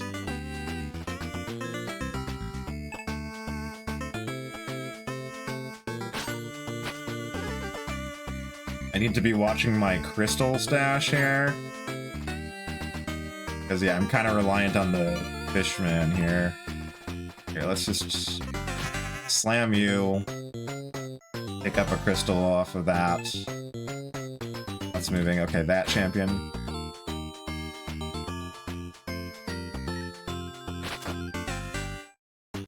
I think I will ogre again. And we will just aim for the kill there. Okay, don't quite get the kill, but that's some pretty serious damage. It's moving now. Okay, the champion over on the right. Didn't really accomplish much there. Let's kill that, and then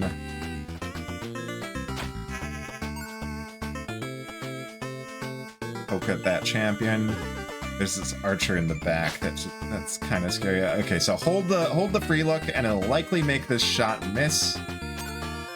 Okay, yeah, you just shot the crystal instead of actually doing anything meaningful.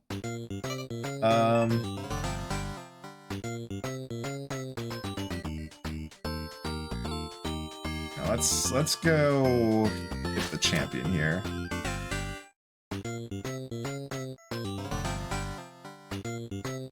Unfortunately, I don't think I have an angle to bounce it back to the champion right in front of me. So I think I just do this. A little chip damage there. Hopefully he doesn't use this champion here. Okay, he's not. I think he's using the archer again. Oh no, he's using the knight up there. Okay. So I think the play here is to kill this champion here. I've got the crystals for it. Or, maybe I should stun this archer. Yeah, let's stun the archer.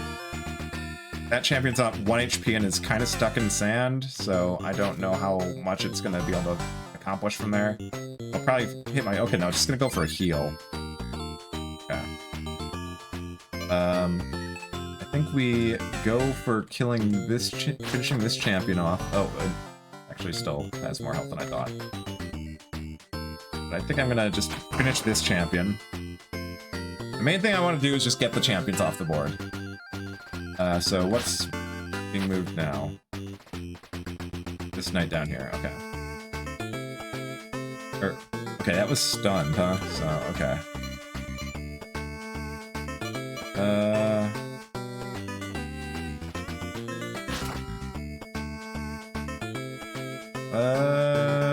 I'm just gonna save the shot for now.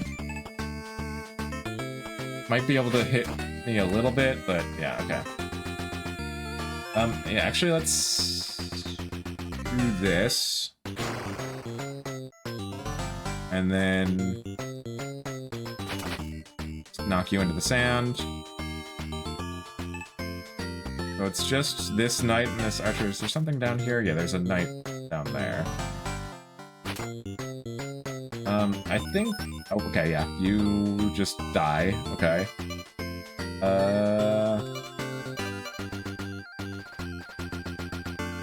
Yeah, okay, honestly... Just finish this guy off. Although I probably could have left him. He was stunned and in sand. He probably couldn't even get out of the fog. Although I think this guy maybe just fogged himself too. Okay, no, not quite. Okay, that's in range of the ogre though, which kills him from here. So... Fine. Okay. I guess we win that fight. No problem. I I was worried because there was a massive numbers disadvantage, but yeah, as it turns out, you just need to use a fishman smartly, and you know, you're good. Okay, so scenario 5 introduces spiders. Spiders inflict the poison status, which effectively reduces a unit's HP to 1 until they can hit a healing source. Let's see. We will take 2 fishmen here. Oh wait, hold on. I didn't get... Right. I just remembered. There's a new skill available starting on scenario 5 called navigation that lets you move 3 tiles at once. We need that for this mission to be fast.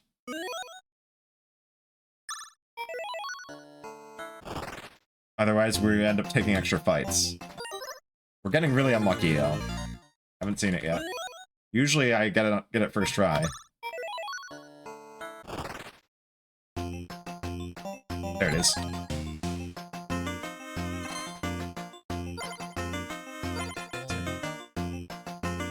So, 2 fishermen, sure. Leadership.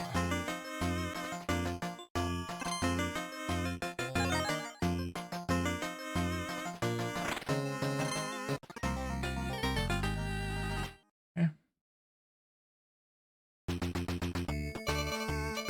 Alright, so we run the spider in here. Nearly drown the spider, but not quite. Okay. So we took the ogre out immediately. Ooh, that might drown my spider. Okay, no. Oh, no, could still drown on the pool to the right. Okay, no, he's just gonna go there. Okay, that's fine. I am cool with that. Let's run the front spider again. And try to poison these golems. Okay. Alright, everything in the back line is poisoned there. Oh, I guess he took... I didn't notice what skill he took, but I guess he must have taken leadership. Because that's 4 units, and he just used the same unit twice in a row. I need to get this frickin' guy stunned, because he is causing problems.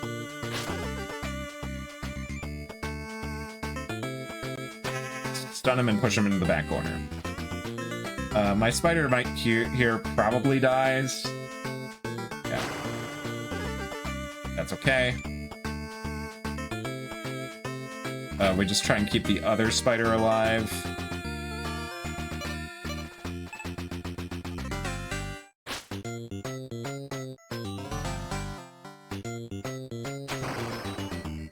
Okay. Hopefully that fishman doesn't die to shenanigans. Oh, okay.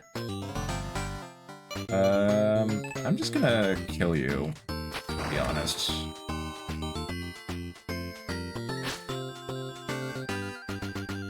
I'll just put that there. Maybe it seems a tempting target of opportunity for the AI here.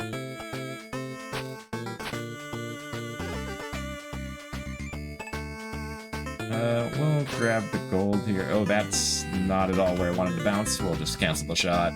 Let the AI move closer to me, hopefully.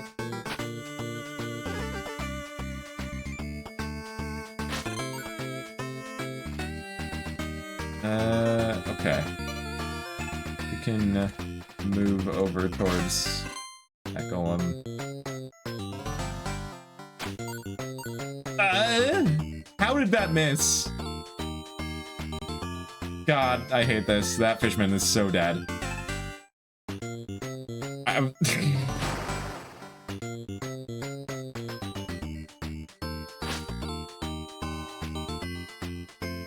Okay, well, we will just do that. Lost more units than I would have liked. But, that should be all we lose here.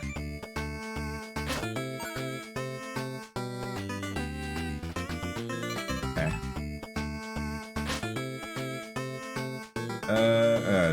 I did not... Yeah, that was not a good angle. Oh, I could lose the fishman here if he aims like a god. Okay, he's not. He's going somewhere. I don't know where he's going. Okay. Well, this was a very messy fight. But it's done now.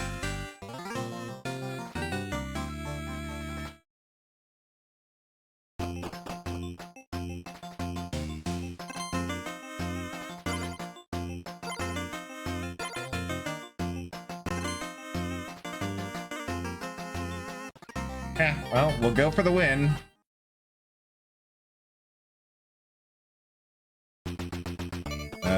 Spider...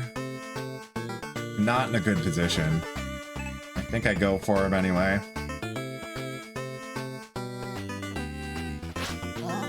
It's like that.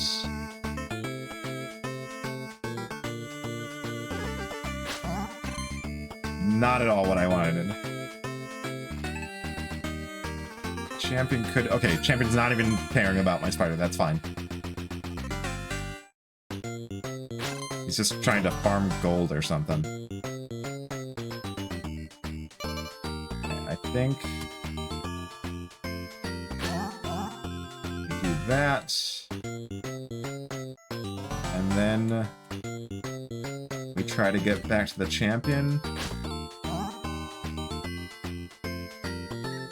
And then we probably just try to go with Fishman. We just...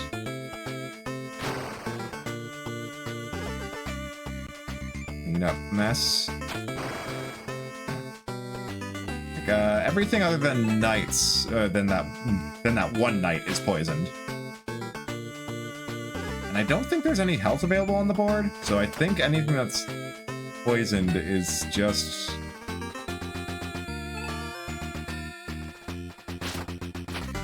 tried to bounce him into the fishman, but it's fine. Yeah, I believe this scenario specifically does not allow any health to spawn, so that poison from your spiders is permanent.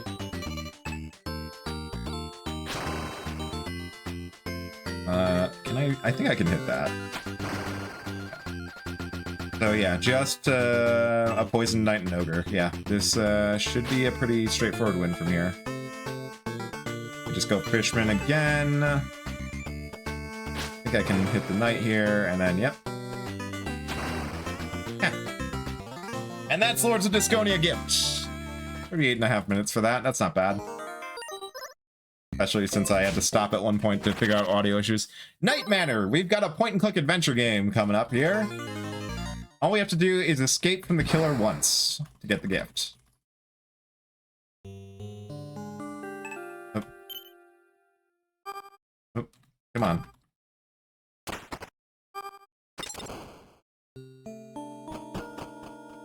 So we need a weapon to stun the killer with, so we'll grab this hook. Killer's over in the kitchen, which is going to be this way.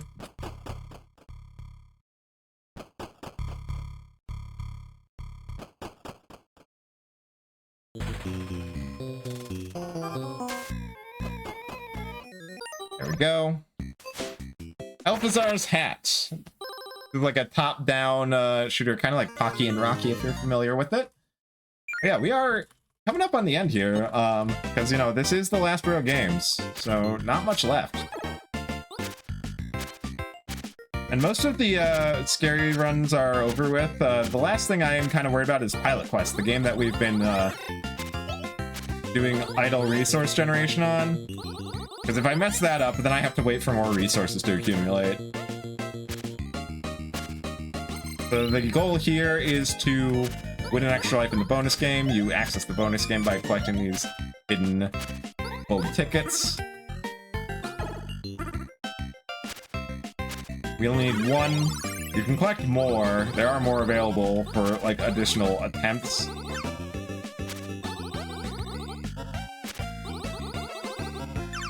But, the more you take, the longer it takes to, end the minigame, so... We'll get option B, and it's a little bit of a damage output increase. Not much, though.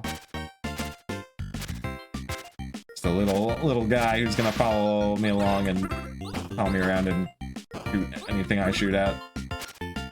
At least until I die, which might happen soon, because I'm at 1 HP.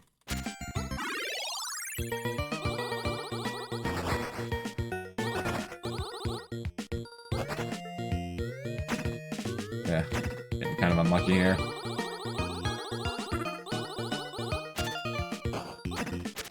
Very bad luck on the attacks. You want to see the red pellet spray, and we haven't seen this a single time.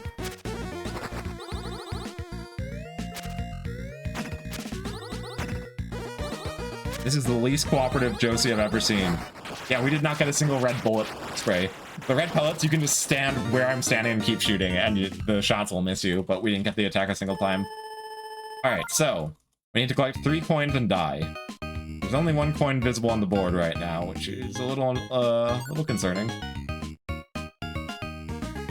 Okay, there's a bunch of coins up there. Just watch to make sure you don't jump on mouths. Okay, there we go.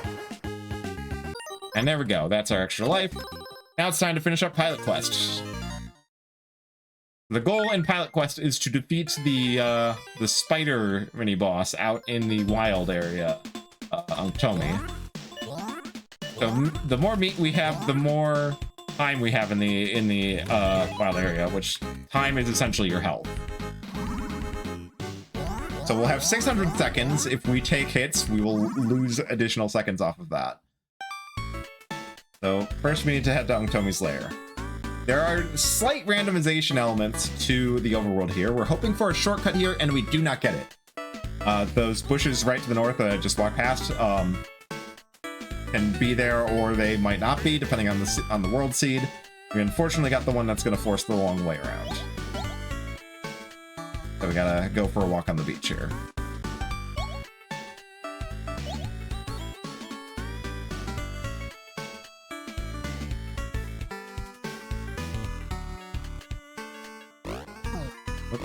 Spider jumped into me. Okay. So Tomi's lair's up here. I'm gonna play it, you know, we're marathon strats here. We're gonna clear the ads out before we go after Tomi herself. These small spiders take 3 hits from the yo-yo. We don't care about the drops at all. Because if we fail this, we just die and lose all our accumulated pickups anyway. Alright. So if you just get her up against a wall or something and just keep the proper rhythm up, you can kind of stun lock her. Still want to try to avoid getting stuck with web balls, because if you're on a web, you will be completely unable to move. Okay, got her up against the wall. Keep up the rhythm, she'll be stun locked there again, against the wall. Be a few more hits. There we go. We got Mini and Max, which is a big open world 2D platformer where you use the power to shrink and grow to explore and fast travel and all that. The goal here is to collect 100 shinies, which is a pretty fast endeavor when you know what you're doing. First things first, we're gonna go to the starting house and grab the tea kettle, which is what we need for the extra shrink potion to go even smaller. We're gonna shrink over here. This is where we need to take the teapot. Grab our first 5 shinies here. And then take the teapot up the side of the pot here and deliver it to this man right here. After a very lengthy conversation, will give me the magic potion to shrink even smaller.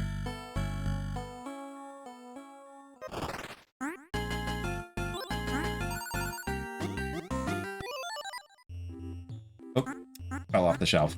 So now we use the magic potion to come up here and access this small stash of additional shinies right here. This NPC gives us an extra 20. Grab another 5 here, and then we grab a mushroom spore here, and then there's a big stash. There's like a quest line that eventually tells you where to find this. But we already know it's at the bottom of the exclamation mark on this board game right here. We're gonna use this mushroom spore. Make a platform to skip most of the enemies here and loot this big shiny stash. We do have to sit here and wait for them to tick up, but that will be 100. There it is. Next up is combatants. Until recently, this was one of the longer games, but then we discovered that the goal, defeat a spider, also works in two-player versus. And there is a two-player versus arena that has a spider.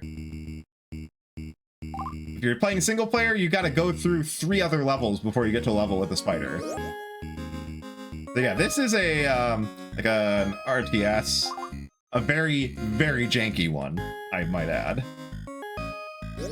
All right, so follow.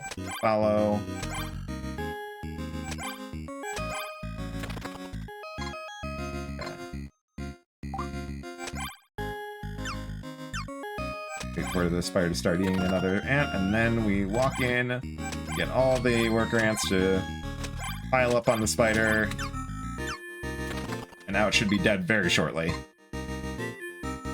There it is. And now it's time for Quibble Race, the horse, like essentially horse race betting. Forget Uma Musume, this is where it's at. So we've got a little bit of a cheese strat here. The goal here is, for the gift, is to, I guess I'd go G Fury here. The goal here is to have a Quibble you're sponsoring win a race. If we set the game to 2 rounds, it forces the sponsored Quibble to appear in the second race. So, this is a very slow first race though. The fastest Quibble got poisoned and died, and the other 2 are slow and clumsy. We might be here a bit.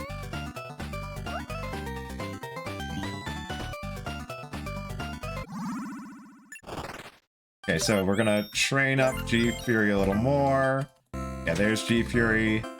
Oh, Glory is also in this race though, and they also had good stats, but we're just gonna guard G Fury here to try and protect against sabotage. G Fury is faster. Does he have the steadiness? Okay, he does just plow right through the banana peel. Looks like we got this. Yep, there we go.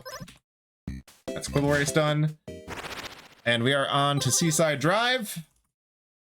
One of the 3 shmups. Very stylish one, too. People seem to like this the best out of the 3 shmups. I think it's a bit lacking in terms of like depth for score attack. But it's definitely got some cool ideas to it. So yeah, basically you're able to charge up your shot by drifting. You know, by moving to the left. So you want to keep that gauge at the bottom in the red range as best you're able. If you hit the lower colors, you will have a lower firing rate.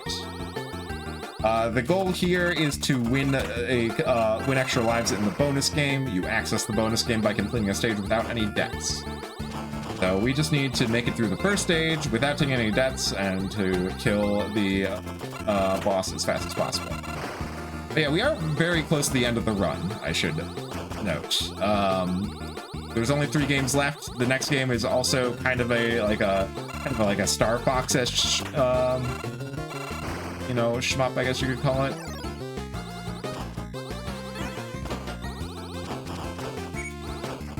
Yeah, you saw the reduced power there.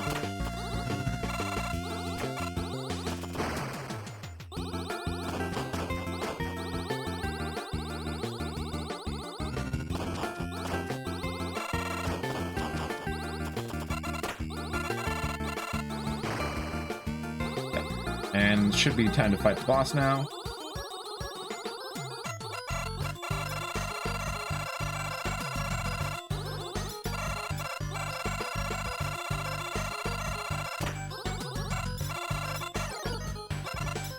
Need to get my power back up. And once one turret's down, this boss gets quite a bit easier. Alright. There we go. That's Deathless Stage 1, which means we get the bonus game. We just need to break all of the bricks without letting the coin fall. And then that will be the Seaside Drive gift.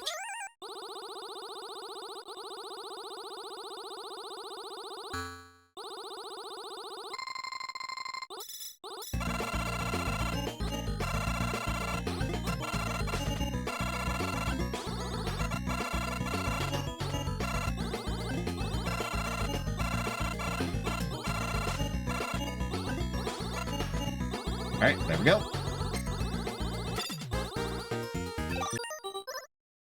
And now we just have Campanella 3?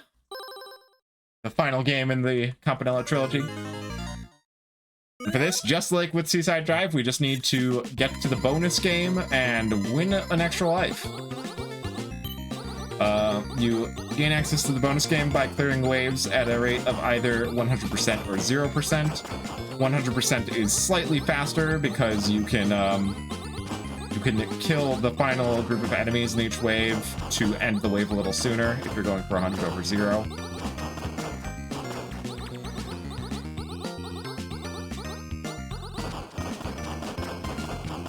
Yeah, like you can see the wave ends immediately as soon as I finish that square of enemies off.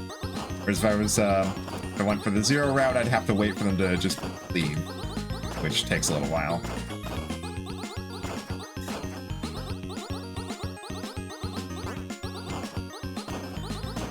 Yeah, the enemies spawn in a pretty set pattern, so once you've done it a couple times, it's pretty easy to optimize. That's what I did that wave a little sloppy. And yeah, you've got two types of attacks. The forward shot and the horizontal shot. The horizontal shot goes in the opposite direction that you last moved.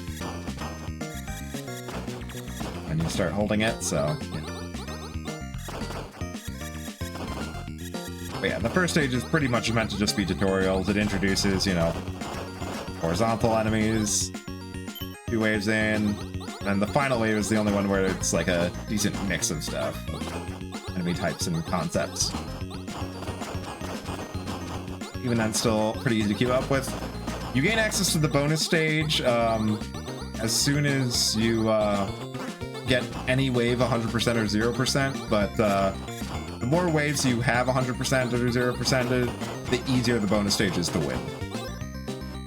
Alright, so it's time for Galbrain. If things go well, we'll just stay on him and deal damage as efficiently as possible. Sometimes he throws shots in a place where you can't keep tracking the eyeball. Yeah, like here, I don't think I can stay on him. I'm getting kind of unlucky with where he's shooting, but there he goes. Okay, we just need to get to 50 points here. As with the regular waves, if you can shoot the last balloon that spawns as early as possible, you save a little bit of time. But since we got all 100%, they're all gold balloons worth 3 points instead of red balloons worth 1. So, 100 points, the 50 points is very free. And again, like, I just want to see if I can shoot the last one as soon as possible. There we go. And the last game, Cyber Owls. Cyber Owls is kind of a mix of multiple different styles, but we are just going to be doing one little side game, essentially. So we're going to go into what is essentially kind of a Metal Gear stealth section, and we're going to intentionally lose, because the goal for the gift is to successfully execute a rescue mission, which only happens when you lose all your lives in an area. And Gwen only has 2 HP, so is the fastest one to fail a mission with. So yeah, here's the rescue mission, and time will be up as soon as the mission complete happens. Well, that was unlucky.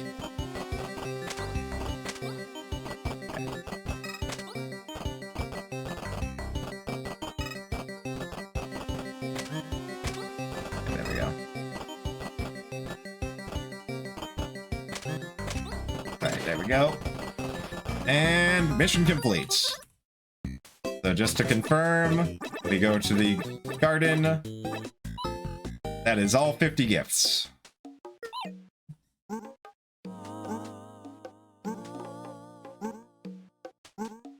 Ooh. Decent run. That was I'm seeing a 3:33 time, which, considering some of the things that went wrong, that's pretty okay. Ode to Disconia was a little messy, and yeah, where did I lose some big time? Oh, Hyper Contender went pretty far off the rails. Fistel had some problems, but you know, overall that was a pretty alright run.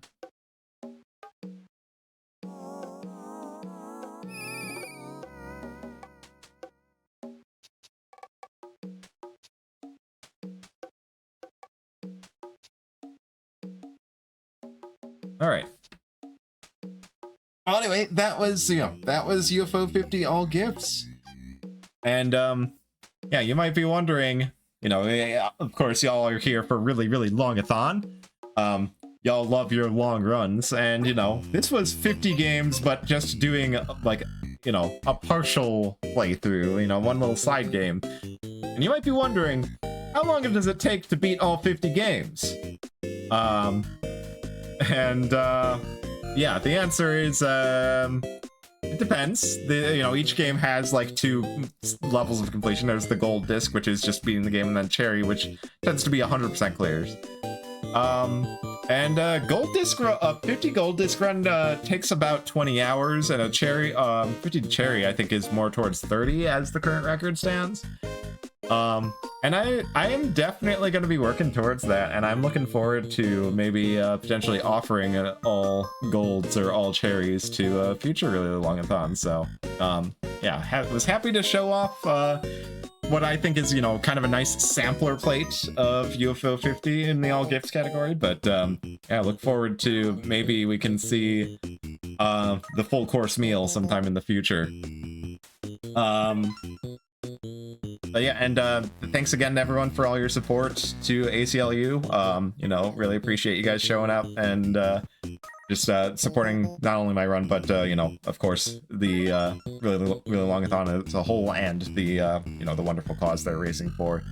Again, you know, name the marathon really civil rights. It's really important to, you know, be standing up for that right now, especially with a lot of the terrible injustices we're seeing lately. And you know, I mentioned it briefly at the end of my Snap Media non-ITG showcase, but you know, even just one phone call to the payment providers, you know, right now a lot of games are under attack from so-called activist groups trying to censor the games industry and remove what they deem to be, you know, problematic or unsavory games. And we saw both Steam and itch.io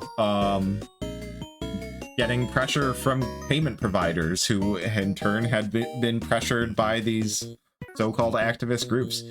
So, you know, even just one phone call to the payment providers, just to let them know how unhappy you are about them pressuring marketplaces to censor and remove games from their storefronts, can help make the difference towards hopefully righting these wrongs. Yeah, no, exactly. And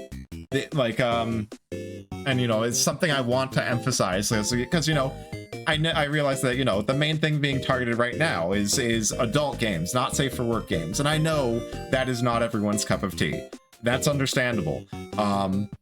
And it's really easy to be passive about it and look at it and say, well, I don't play not safe for work games, so, you know, I don't have to worry. But something you have to understand is just with the, you know, the rush job itch.io had to do to satisfy the demands from payment processors, a lot of completely innocuous safe for work games were also removed from the storefront. A lot of completely unrelated things were caught in the crossfire.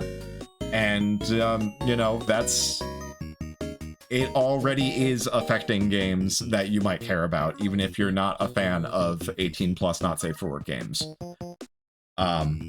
And, you know, the groups that instigated all of this have been very, very upfront about that they have some big AAA games that is their ultimate goal to get removed from storefronts.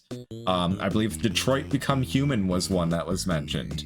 You know, very much not a pornographic adult game, and that sort of stuff is in their cross sights, in their crosshairs. So again, urge you all to do what you can, even if it's just taking a couple minutes to do to phone call or email the payment providers to to urge them to reconsider the what they've been doing lately.